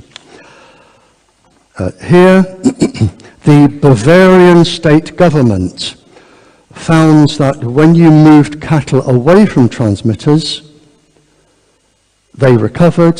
When you moved them back, they became ill again, as did the universities of Hanover and the German Army University, Veterinary University in Munich. Now, they've all found that cattle suffer, and the gentleman who came to speak to me earlier here may be interested. The cause is believed to be the cattle standing on wet ground and having ground currents. And it's an immensely complex topic, and he may want to consider that. But when you think of it, cows, they eat grass and they say moo, and that's it. They do not sit in circles reading Scientific American and arguing over the finer points of milk yield. They have no way of knowing whether they're in danger or not. So that is really a blind study. Another study has been carried out on whales and published, and it's been in the paper, where waves, all sorts of waves, are used in the oceans, underneath the oceans, for submarine warfare and all sorts of complicated things. And the navigation system of whales, porpoises, dolphins, mammals each, like us, will suffer. And they are being beached. And I rang the minister, our fisheries minister, to complain about this. And I will never forget his words. He said to me, "It's their fault for being in that part of the ocean." Now, that's the level of intelligence we have running England. A professor of radiation, possibly the cleverest man in England, or the UK even, Bristol University, Professor Dennis Henschel, radiology department, physicist. He has published a list, or he has quoted a list here of around 8,000 papers, 8,000, concerning low-level microwaves and defects in animals, from animal navigation to magnetic absorption in plants to the resonance in animals, around 8,000 papers, and not one is being listened to. Now, a paper, in fact, three papers have been published over the last few years concerning the communications industry. And it concerns the carbon dioxide emissions being released into the atmosphere. If you think about it, we now have millions of cell phone towers and baby towers. There are billions, literally billions, I think something like 6 billion, I could be wrong, but it's an enormous amount of people with cell phones in the world. And then you have all your iPads and iPods and all these computer things. They all have batteries, and all the batteries need charging. And the whole system needs an electricity supply. And that produces carbon dioxide. And here, when this paper was written in 2009, it was more carbon dioxide from the industry into the atmosphere than all of the aeroplanes in the world. So year for year, the industry is now the biggest polluter on the planet with carbon dioxide. And there is another paper. Now, you may not or may believe in global warming. I can see arguments for both sides. But there is one thing which we do know. If you have carbon dioxide in the atmosphere, and it mixes with water vapor has hydrogen, has a hydrogen molecule there.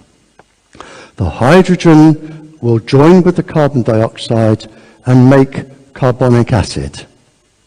And the carbonic acid will come down as acid rain. And that is now causing the world a problem. An article published about the state of the oceans. It is a very, very thin line between what can survive in the oceans and what can't when you change the acidity of the water. A very, very delicate thin line.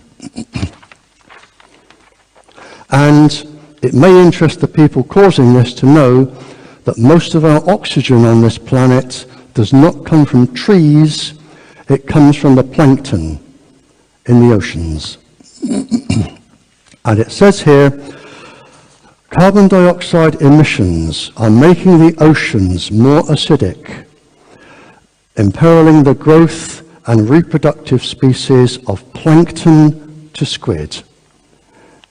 If we're not careful, we are going to destroy ourselves. The pollinating insects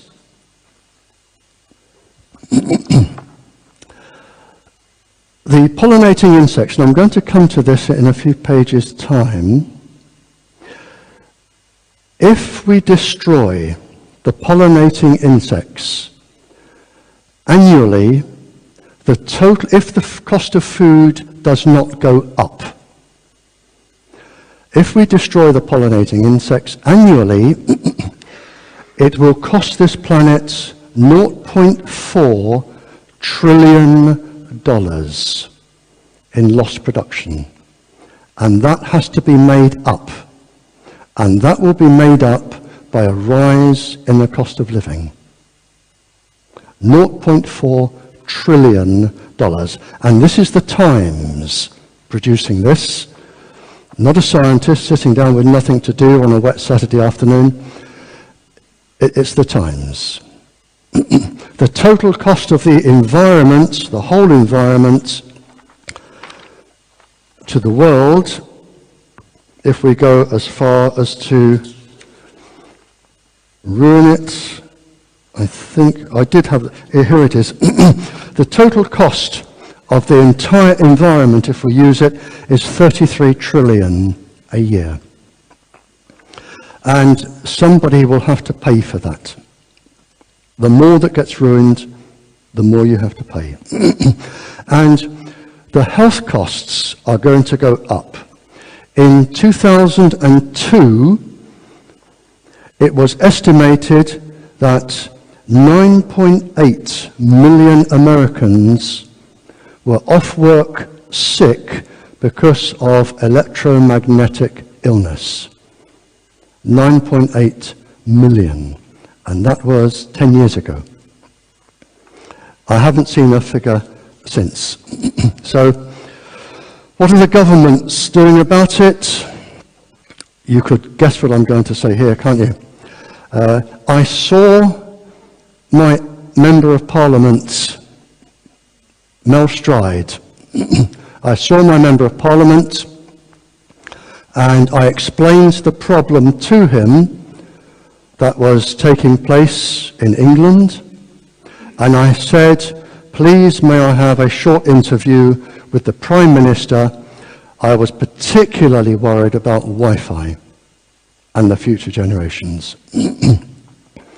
And he wrote me a letter saying the Prime Minister is too busy to discuss this. Okay, it was what I expected. I then saw the schools minister. I saw Nick Gibb, Minister Nick Gibb. And I presented him with the same problem, and I put down a document, and his exact words to me were, I won't read it. So there is nothing I can do to help my own country. An article was published, this is again in the Times, and the gentleman here, he looked, when you have these prime ministers going from European countries and they all meet somewhere and they say, we are now going to cut down emissions, we're going to do this, we're going to save the frogs, we're going to do everything. Over the years, he looked at all of the promises that the prime ministers of all of the countries have made. And he followed through all of the schemes. And you can guess how many actually reached their conclusion. None. Not a single one has ever been carried out. Not one. And finally, and then I'm going to take questions and criticisms. I'm not boasting here because I can assure you the last thing I really want is to be famous or even well known. Being honest, I would much sooner my telephone didn't ever ring. But don't let that put you off. I promise to answer it. I have probably sat down around the world, and I've been right to Australia and back, zigzagging countries. I have probably sat down with between 40 and 50 royal people, leaders of governments, leaders of countries, leaders of councils, people who have been very important but absolutely nameless, which doesn't matter, I still talk to them. And I wish I were the person that had been clever enough to think this up, but I wasn't.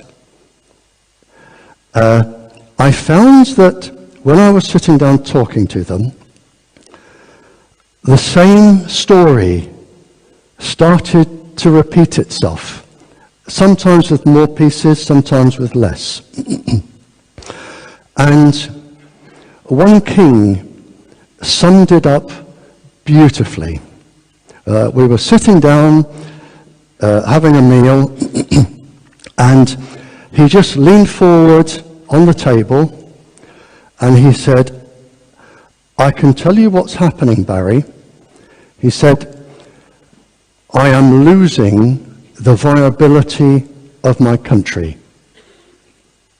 And when I said to you, there are two things I would like to try and do whilst I'm in Denmark. One is protect your future generations from genetic damage, which I've explained thoroughly. The other, I want to see if you can maintain the viability of your country, because it is at risk. And these are long-term things, and I'm not doing this because if you succeed, I'm going to be famous, because I will be dead long before any of these happen. But the king, we had a very serious and a very long talk. And he is much more clever than I believe he is Oxford or Cambridge educated with a law degree. And he said, and others have told me this, I'm really summarizing everything up now. What happens is, the industry comes along. They offer vast incentives to various people who are going to sign contracts and governments, and they get the contract signed. Usually, if they can, for lots and lots of microwave power to go all over the country unrestricted, including Wi-Fi. Then you start to get the illnesses. 18 months on, the illnesses will start. That can, and there are various figures, and you can take it more or less, but I think the best paper I've seen written on this for estimates is by Dr. Andrew Goldworthy. It could be as much as 40% on your health bill. Now, if you think the millions and millions and millions of people who are going to be ill, as I've already read out, they all need drugs. Some need operations. Then you have your genetically deformed children. Children with autism. Children with epilepsy. And we know microwaves can cause this. When you start looking at all of this, it's going to be an immense cost to your health bill. The people who benefit most, of course, are the drug companies. So your health bill is going to go up, and that is a promise. That's going up. Now you look at your pollinating insects and your animals. They are going to become sick. You are going to need to, or possibly start to need, importing food, because you may not be able to produce everything that you need, or you may not be able to export everything that you need. And this is happening now in other countries. So there could be a cost to, or a loss where you export food or you import food. Then there is your sickness where you can't work. And finally, when you look at the rest of the equation, supposing there are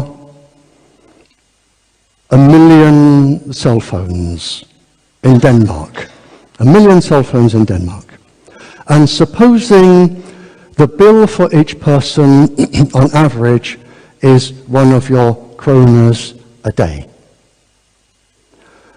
Apart from what stays behind in taxes, advertising, running shops, that sort of thing, a lot of that money leaves the country, most of it to the United States or Japan. Most of it leaves the country daily.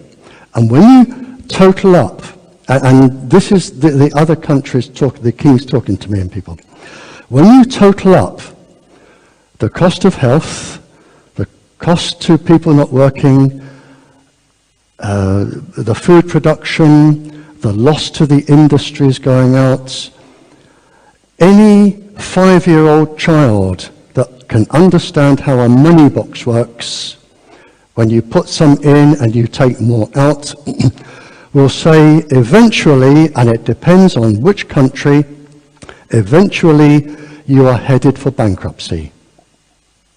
The poor countries suffer enormously very quickly.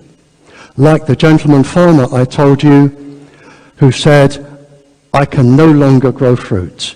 We now have to buy it from somewhere else. So this is going to slowly erode your finances.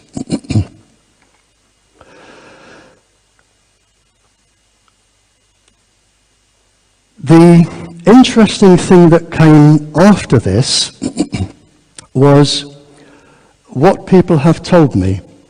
They said, when we find we need drugs we can't afford, food we can't afford, and to pay workers, the first thing that happens is the very countries who are causing the problem are the first countries to come in with aid. And there is a cost to the aid. And the cost to the aid is either mining rights, immigration rights, land for military bases. There is a cost. And this is why the king said to me, he said, and I think he used the term 50 years, or maybe it stuck in my brain, I don't know, but he said, I am going to lose the viability of my country unless I can act. He says, but I am locked in government contracts and I don't have the power to change them. And that is a problem which you could have here. I don't know how wealthy you are, but maybe there are economists here and people that can look into it, but it could happen here. And you could lose the viability of your country. And in one country, where I was, again a gentleman came up to me and he said, you see that land over there, Barry? And I said, yep. And he said, that used to be my farm. He said, I used that farm to feed my family. He said, that was my life. He said, and then all of a sudden, there was an American base there. He said, and I was cycling to my farm one day, and there's a man with a gun. And he said, turn round and go back. And I explained, that is my farm, I have to feed my family, and I need to go to work. And the American army personnel chap said, if you go past me, I have every right to shoot you, and I will. This is American land. You will not pass me. And he said, all I could do was turn around and go home, and then wonder what I could do. And this is now happening.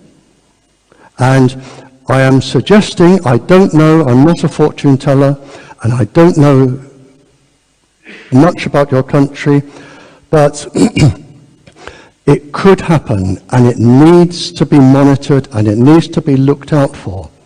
And it is one of the reasons why I would like to talk to your Queen. It's not the reason that the King gave me. He wants to talk to her about something different, but it is something that you need to look out for. So the two things I really wanted to get across: you are really, really endangering the future generations of your Danish children, really.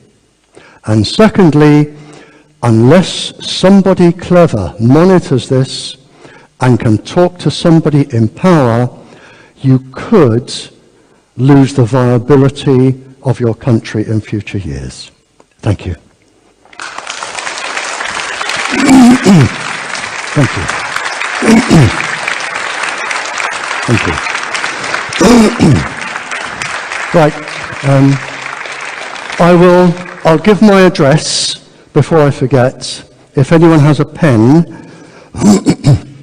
I will give my home address and home telephone number,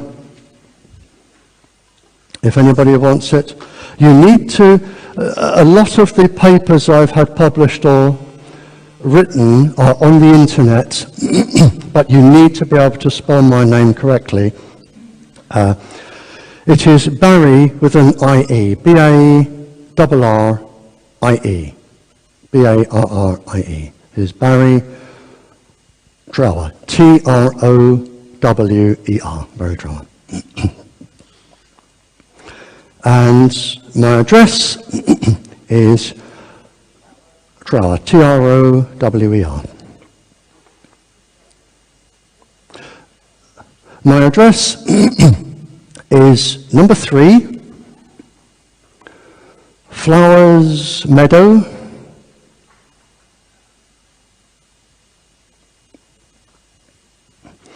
Liverton, that's L-I-V-E-R-T-O-N,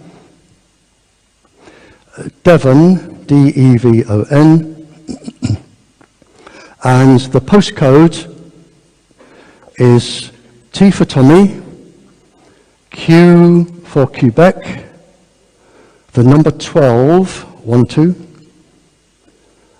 the number 6, U for uniform, P for Papa. TQ12, 6 UP, like the drink 7 Up, only 6 Up. My telephone number from here is 0044 1626 821 014. 014. Yeah, 821 014. I always answer letters within 24 hours, even if I sit up all night, because I can't afford to leave them over. I leave phone calls until after I've done my letters, and usually if I'm away, obviously like now, there'll be a stack of messages. I do have an answer phone, and if you leave a message, I will promise to get back to you. But I don't run away, and I will be answering questions tomorrow around the back there. You can talk to me as long as you like about anything you like. Anyone from the Secret Service wants to talk to me, or the police, or anybody about schools or anything at all, I'll happily take the questions confidentially with anybody. Or you can write to me, or you can telephone me, or I'll take them now. We have sort of 20 minutes. I'll take them now.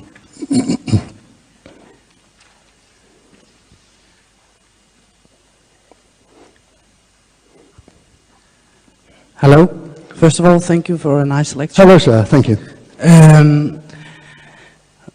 Usually in power politics, there's a smaller group of people exercising their power over a larger group of people exercising their power over a smaller group of people. And there's like a clear distinction between who's being affected by the power. What seems to be confusing in this matter is that the one exercising the power is also being affected by their own power. I mean, there are so many transmitters all over the place. So I mean, you mentioned the drug industry.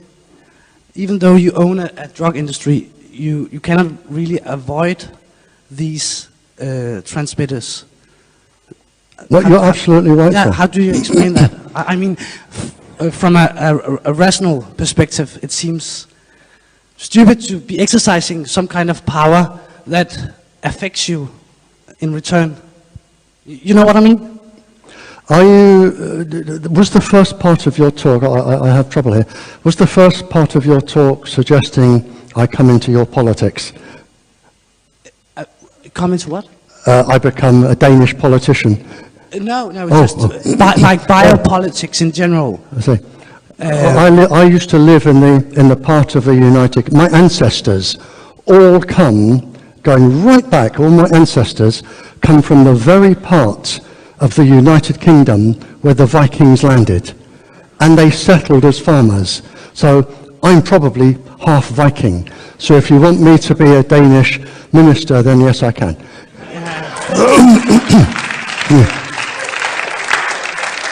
But did you say there was a small percentage of people making decisions for the whole country?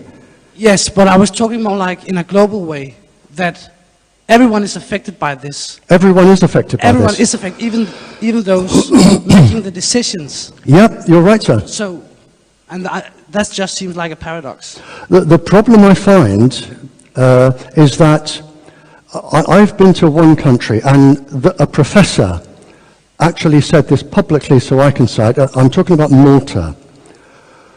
For Malta, just one person made the decision to have transmitters everywhere for the whole country without even talking to another single person. One person. Now, the question is, you have a small group of people who seem to make decisions that affect not only them, but the rest of the country. We do in England.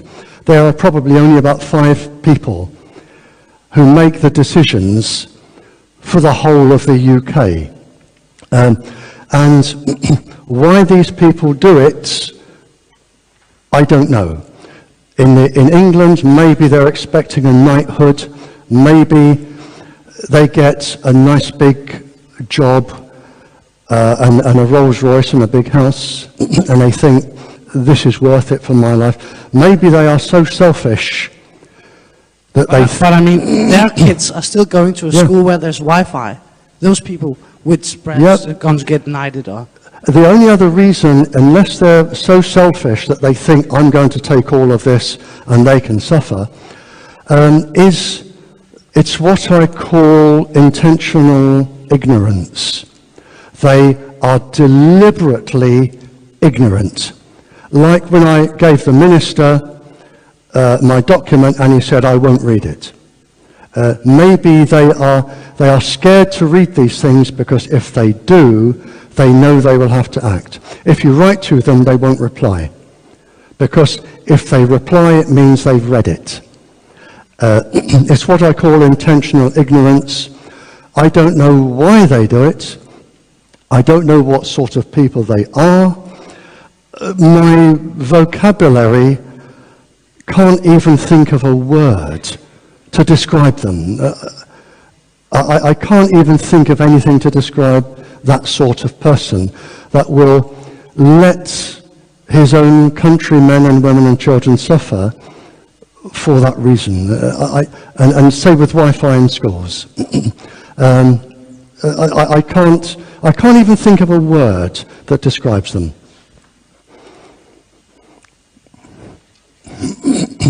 Yes, I also wanted to thank you for this vital information you warn us and share with us. My pleasure, sir. But I would like to add the puzzle piece, which is also very important, which I got from my research. Absolutely, sir. And that is, it is not the electromagnetic waves making the trouble that you mentioned. It is the scalar waves, or the so-called Tesla waves. Are you talking about the pulse system? The cell phone technology. Because a cell phone is using electromagnetic waves to transport the information. But using that, they also use partly scalar waves. They are a kind of waste, a kind of noise. In with the electromagnetic wave? Yeah, they are another kind of wave. Electromagnetic wave or a transversal wave. And the scalar wave is a longitudinal wave, the Tesla wave. Yeah, that's a big difference because it is the scalar wave, the longitudinal wave, which is biologically relevant. And as far as we are not dividing those kinds of waves, we never will succeed to get a shelter because we are on the wrong track. The electromagnetic waves today, I will agree, they do have lots of other waves riding with them. Lots of other waves. Yes. The scalar waves, you can have radio waves, you can have all sorts of waves in with. But I will have to disagree with you, sir, and we will have to have a friendly disagreement here. The original microwave weapons used on the US Embassy from Moscow were low-level microwaves only, which caused the illnesses. And the microwave weapons were microwaves. I will agree that you have the other waves in, and they are, or they can be as dangerous and more dangerous. And I would agree with you that each of them on its own can be dangerous. Yes, I agree that in Moscow they used microwaves, the usual waves. But now the next point is coming. There is already technology to make cell phones with scalar waves not being damaged. You're right, yep, I will agree. Yes, and then you have the advantage, there is no cancer caused and things like that. And you don't need batteries in those cell phones because the energy is coming through the scalar wave, and you can't eavesdrop the scalar waves because they go peer-to-peer. They go directly from the transmitter to the receiver, and no Secret Service can interfere. So that is a real advantage. So you should add to your information that the cell phone technology is changing, that they are going from the usual electromagnetic waves to the scalar waves. The technology is already in use by some secret parts in the society, but it should made be public, then you get rid of all the problems. Thank you. Yeah, I will agree with you, sir. There is a way of making them safe. I will agree with you, and there are, to my knowledge, at least 2 different ways of making them safe. But at the moment, at this point in time, Wi-Fi and the cell phones are not safe. When they bring them in, I will agree, but there are ways of making them safe. I will agree that. Barry. Hey. How's this, sir? Sorry, hey, great to see you. Of course, I've just realised that although I've heard you speak at numerous events before, we actually live about 3 miles from each other, I think. So. Bit ironic. I'm in Newton Abbot. Oh, you could have given me a lift. I probably could have. Well, no, I came the long way round. I came the scenic route. Anyway, hey, listen, excellent presentation, of course, as always. And you did an excellent job of explaining what's going on with Wi-Fi in the schools. Can you share your thoughts with us, though, on the global agenda for smart meters? Because, of course, the issue here is that with schools, at least you have the option of keeping your under 3, 4, 5, whatever, away from Wi-Fi. But with smart meters, the agenda being to put a smart meter into every house. Smart meters, they vary from a smart meter, if anyone isn't sure, it's like a gas, an electric, and probably a water meter. Do they use them for water? That will transmit microwaves. I'm not too well up on smart meters. I haven't had time to study them. And if you know more, would you please tell people? I do know that smart meters, if I've got this correct, somebody doesn't need to come round to the house to read the meter to bill you. They transmit it. They are using the cell phone system, the GSM system. That's it. So they are also making the same electrosmog. They are also making the same electrosmog as our cell phones do, and therefore it's right. It's exactly on the point. Also a problem on that topic. But eventually, the whole objective of the smart meter is that every single electrical device in your house will communicate wirelessly with the smart meter. Yeah, you're absolutely right. And if you live in a very busy block of flats or a busy street, it's a lot more microwaves. And as I say, until the gentleman said, there is technology, and I do know 2 different systems where they are trying to make the microwaves totally safe. But at the moment, it isn't. And I know it is coming in and I know it's being tested, but at the moment, with your girls in school and Wi-Fi, that is what I'm arguing about today. But Wi-Fi, smart meters, they are microwave transmitters. It varies from street to street, block of flats to block of flats. They can feed onto one central smart meter that then feeds to the tower, or they can all feed to the tower. I do know their power varies, but they are microwave transmitters, and there is a lot of objection to them around the world. I do know that.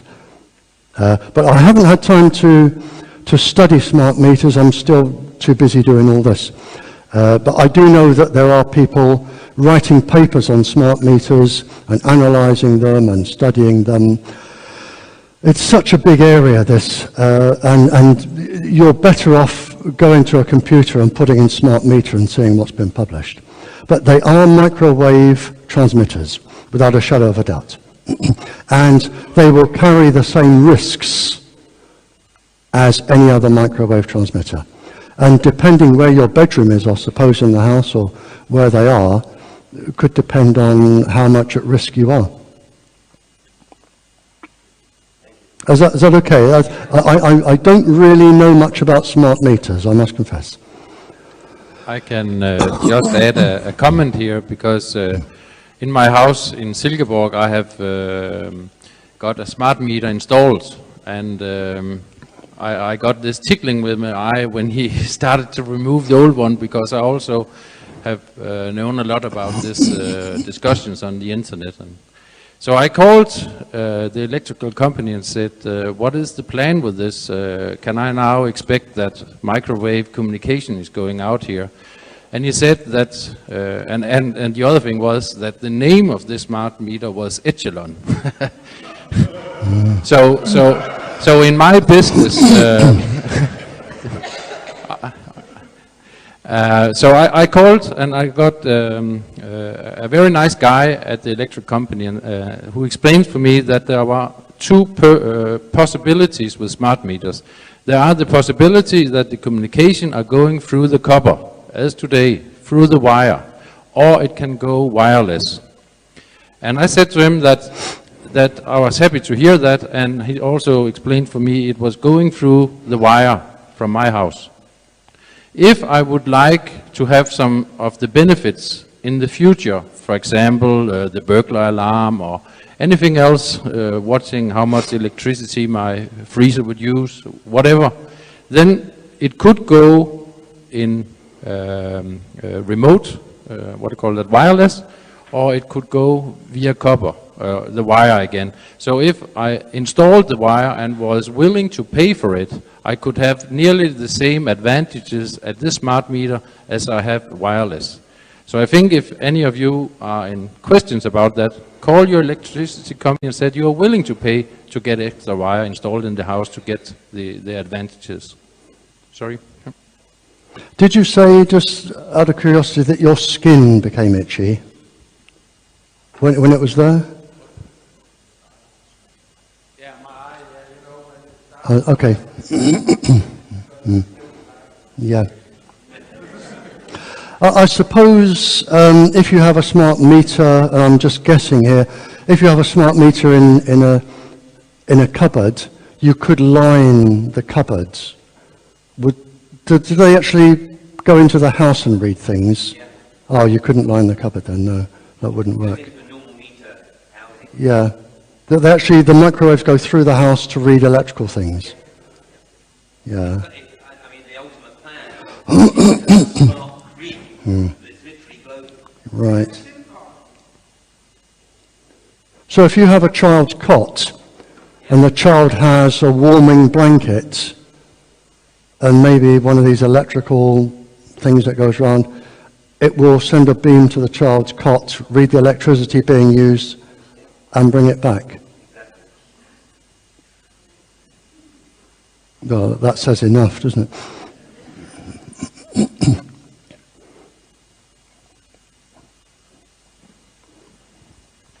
We have just a few more minutes. There was a gentleman asking earlier, about if you remove about listening in on people. If you remove the battery from the That's cell right, phone, yeah. if that would make any difference, could they still listen in even without the battery? I have read articles by universities and electricians who have left the communications industry.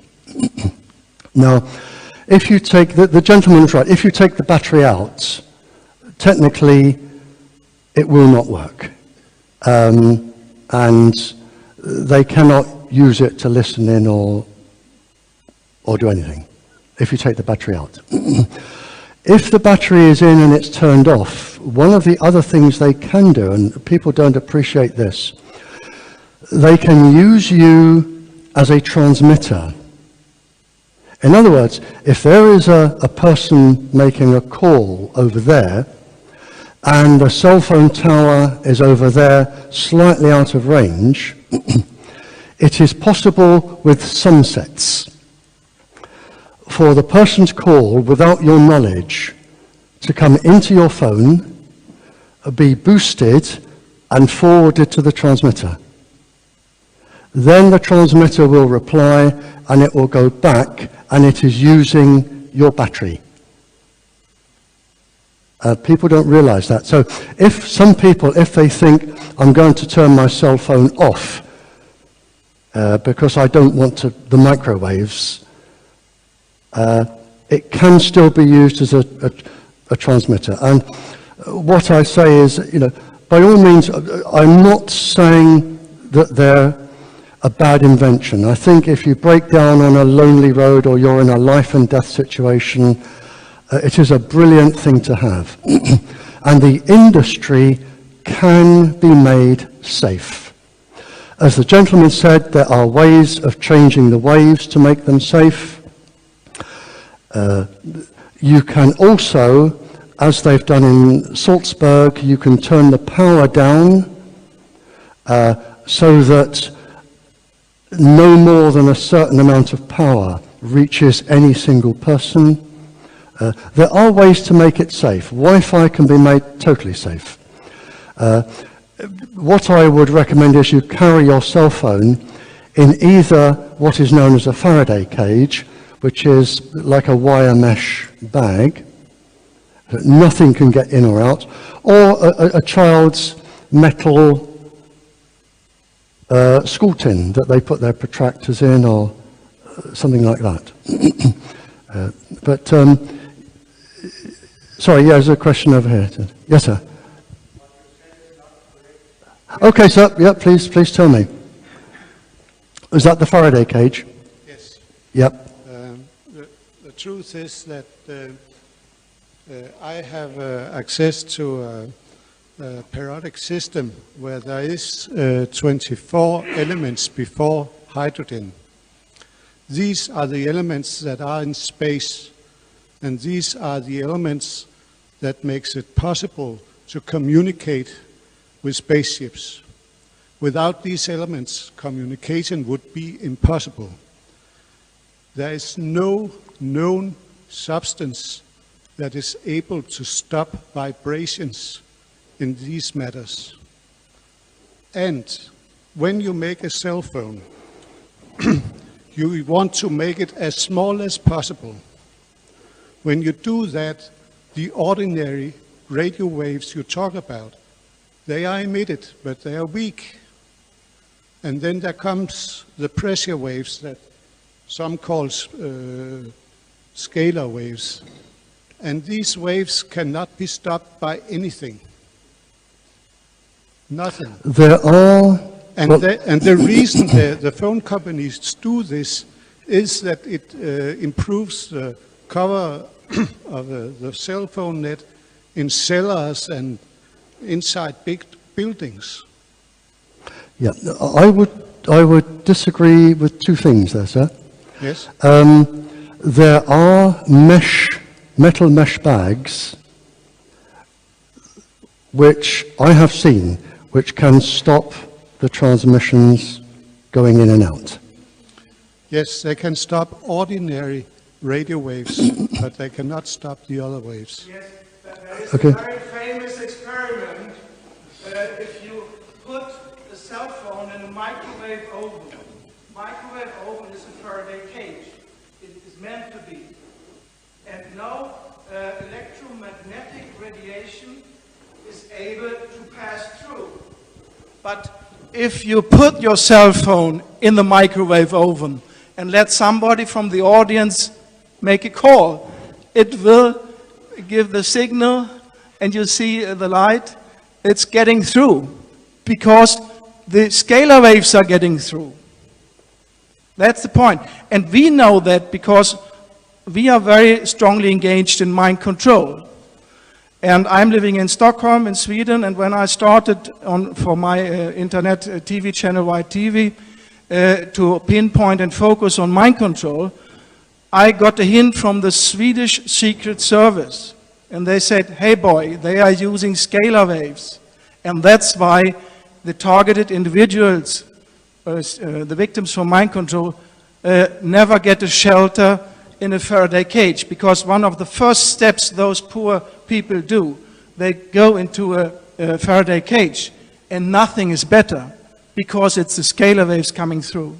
Yeah, I've already agreed with you, sir, that you can have other waves in microwaves which will go through. Yes. I've already agreed. And therefore you can't put your cell phone in a Faraday cage, even if it is small, and have it on the body. That is not giving a total shelter, only in relation to the electromagnetic waves.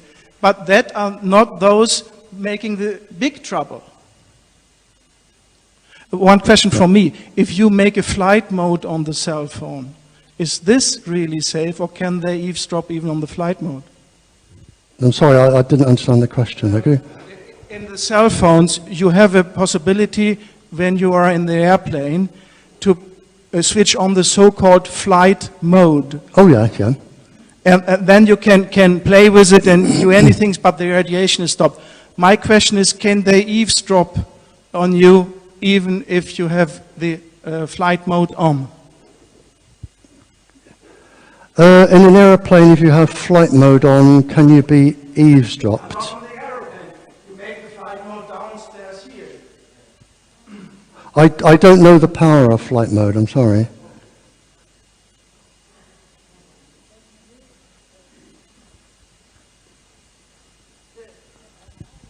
Yeah, my question is about eavesdropping also. You mentioned this guy sweeping the floor and doing the dishes and...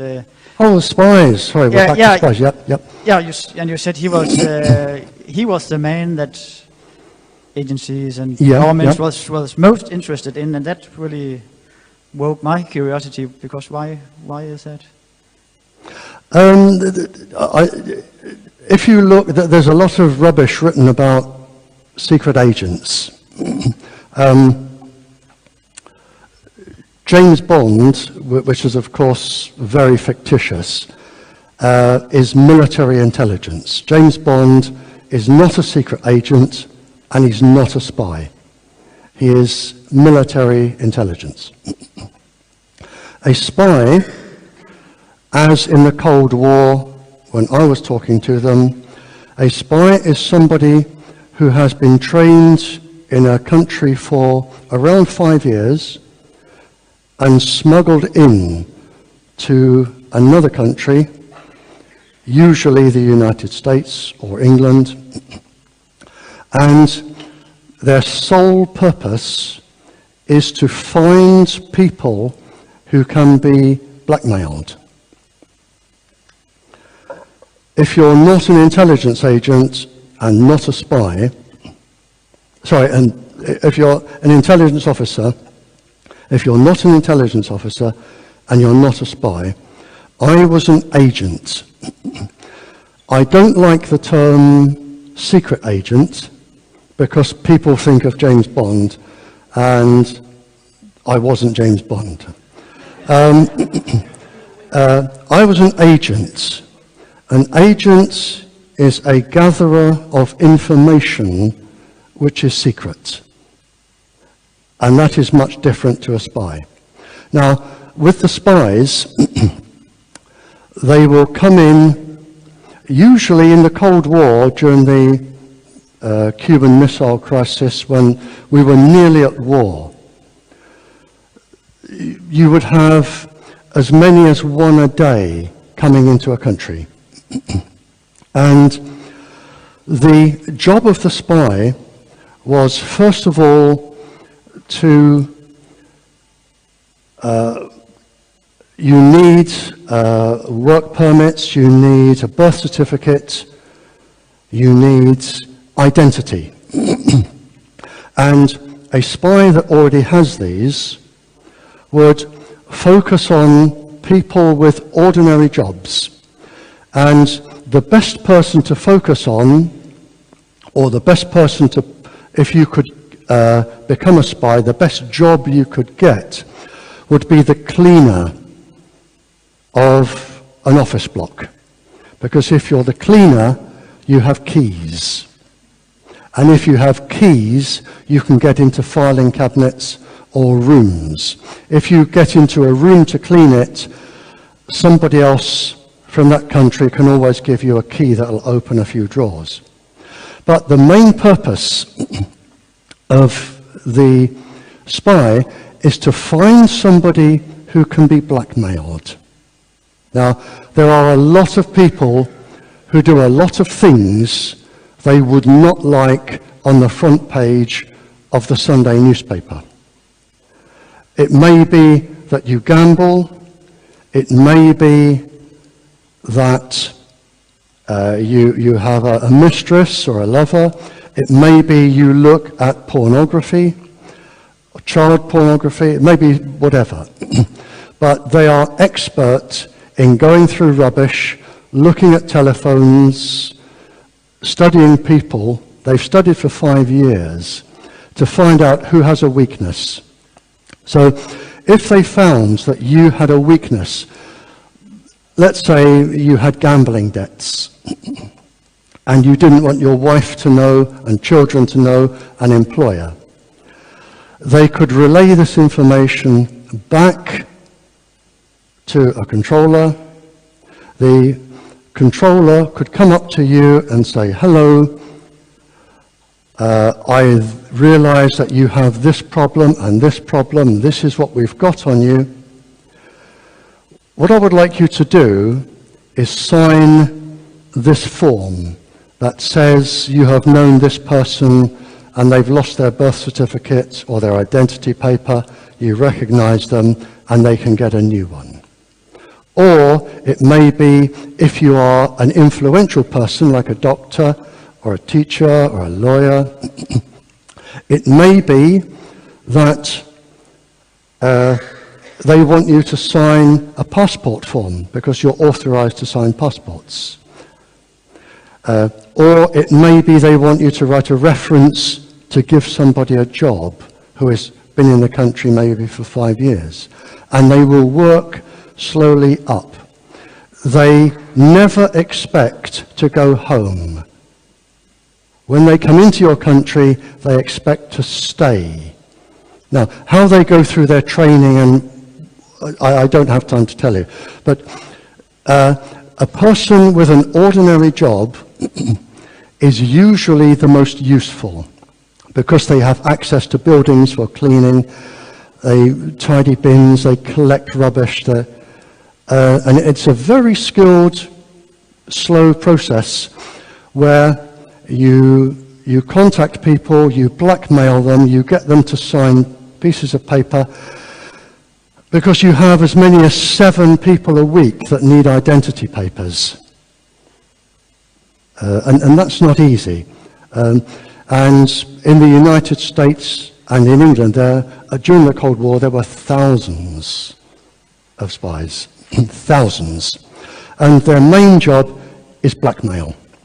So, and the person to target, say the person that they want first is somebody who has access to office blocks. Does that answer your question, sir? Sorry, I'm looking at the wrong one there. Hello. Yes, sir. I have some comments. You mentioned a microwave oven. A microwave oven is not a perfect Faraday cage. Yeah, I didn't want to get into an argument, actually. So I have made a perfect Faraday cage, and no call will reach that phone. It's not the scalar waves that are carrying the contact between the tower and the phone, I think. And I didn't want to get into an argument with the gentleman. And then you mentioned these bags for putting the cell phones into, and it doesn't make them safe, I think. It will, maybe it will reduce the radiation because of the metal net. Yep, you could be right. So I do know, and I haven't tested them, I do know you can get bags to put them in.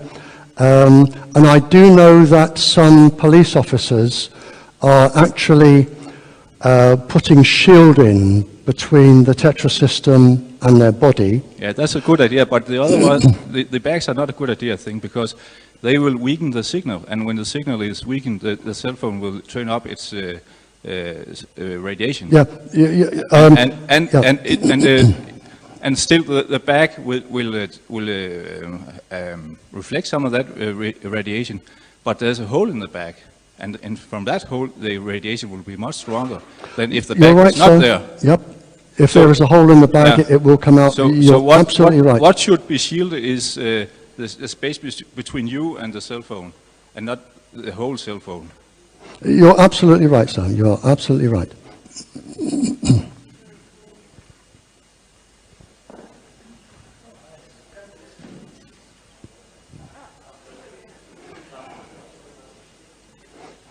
Hello, thank you very much for this wonderful information. It's my pleasure. Thank you.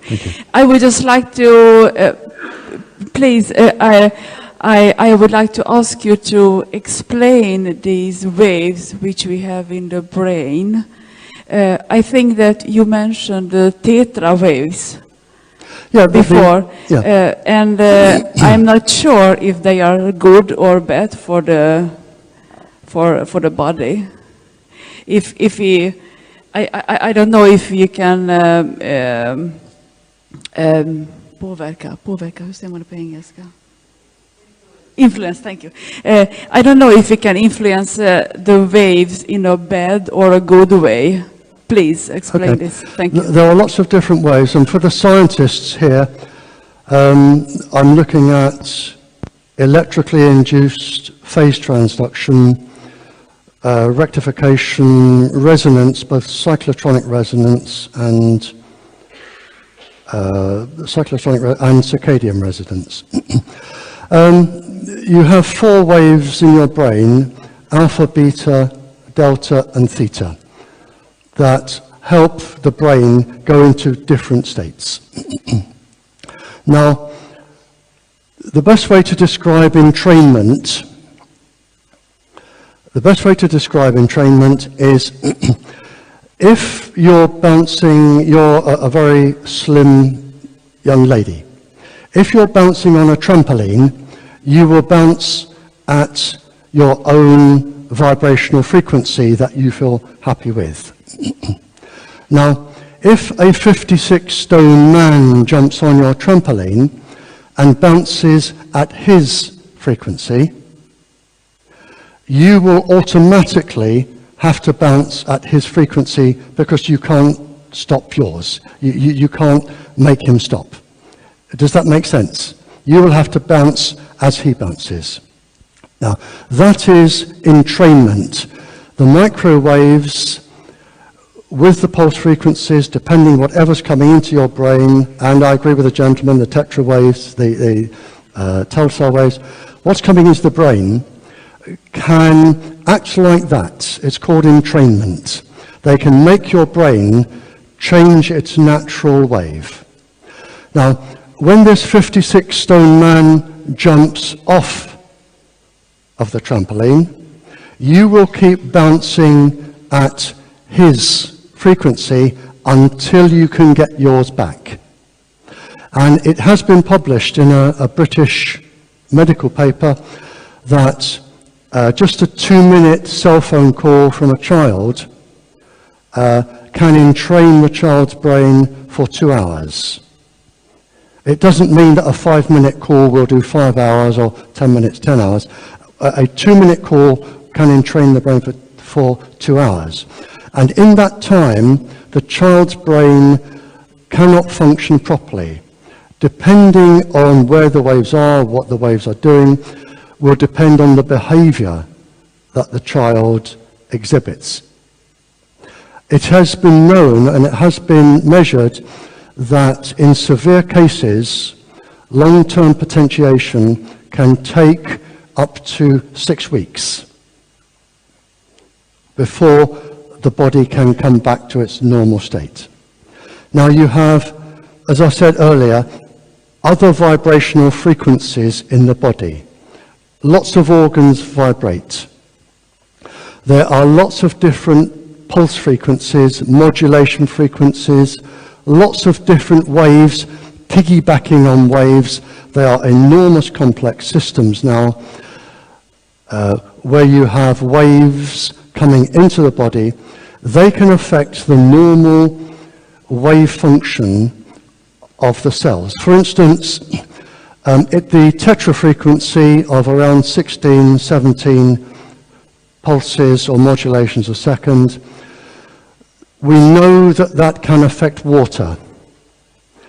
We know that it causes calcium efflux in the brain. We know it can affect yeasts. There are other frequencies that will affect the sodium, chlorine, calcium, potassium in the cells that will make them leak, make the cells leak, as well as the calcium. So once you have a vibrational frequency coming in, and we're getting very technical here, if you take an ordinary cell, and I'll stick just to calcium, if you take an ordinary cell, it's bounded by the chemical element calcium, which has, if you like, 2 arms, and they hold on to each other, and they hold the cell structure in place. If the tetra signal goes in, or any signal like the tetra, it vibrates the calcium, and the calcium comes off the cell wall. Once it comes off the cell wall, it's replaced by potassium. Now the potassium doesn't have 2 arms, it only has 1. And so the cell wall starts to leak.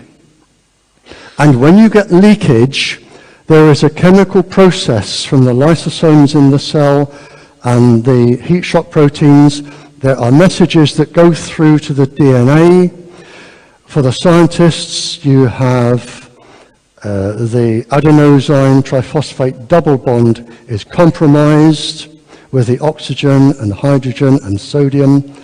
For nutrients, you then get the reactive oxygen species released, and what happens then is the cell may die, it may turn cancerous, it may recover. It's an immensely complex thing, but it's due to the vibration. And I will agree with all the scientists when they say microwaves are not powerful enough to break the DNA as it is. What they do is they cause a cellular change on the surface that has a chain reaction that goes through, and it's immensely complex, and that damages the DNA, unlike X-rays or gamma rays that go straight through. So every single part of your body has its own cyclotronic or circadian vibrational frequency. And it depends on the size of the organ, the type of wave, the vibrational frequency, the modulation frequency, the pulse frequency. Lots of things come into play. But it is possible for government agencies to target specific organs, specific cells, with the frequency that will destroy them. And I would say I'm incredibly impressed with the knowledge of the gentleman here, and I really am impressed, and if these gentlemen are prepared to join any of you who want to take on a school, I would think the school wouldn't stand a chance. I really don't, with all of the expertise you've got here. And this is why I say I'm an ordinary bloke, an ordinary man. There's nothing special about me. I try to do a job. But if you look at the complexities here, and this is where we are, to be an expert in this field, and it's not a word I use. I do not like the word expert, and I will never call myself an expert. To be an expert, you would have to be an expert in electronics to understand all this, in physics to understand all of the waves, in biochemistry and physiology to know how the waves interact with the body. You would need a really, really good grounding in cellular biology and all of the things that can happen at the quantum level in quantum physics. And if you want to try and put the whole lot together, you need the sort of mathematics that nightmares are made of, and probably hasn't been invented. And this is why I welcome, I will make mistakes, and I will get things wrong, because I'm not an expert. I have a degree in nuclear and atomic physics, and a diploma in biology and physiology, and another research degree. But I'm not an electrician, and I'm not a biochemist. And as the gentleman said, you know, there are specialist topics within that. And you only study for 4 years at university. So it is a mammoth topic, and this is why we are in the mess we are in. And if these gentlemen, the ones that came up earlier, and the gentlemen that have been correcting me, and thank you very much, I like to be corrected, because if I give another talk, I can improve and I can grow up.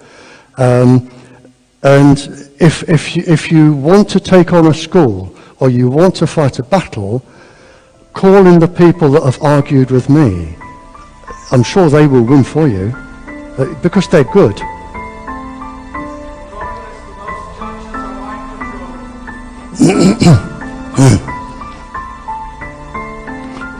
Okay, sir? Thank you. Thank you.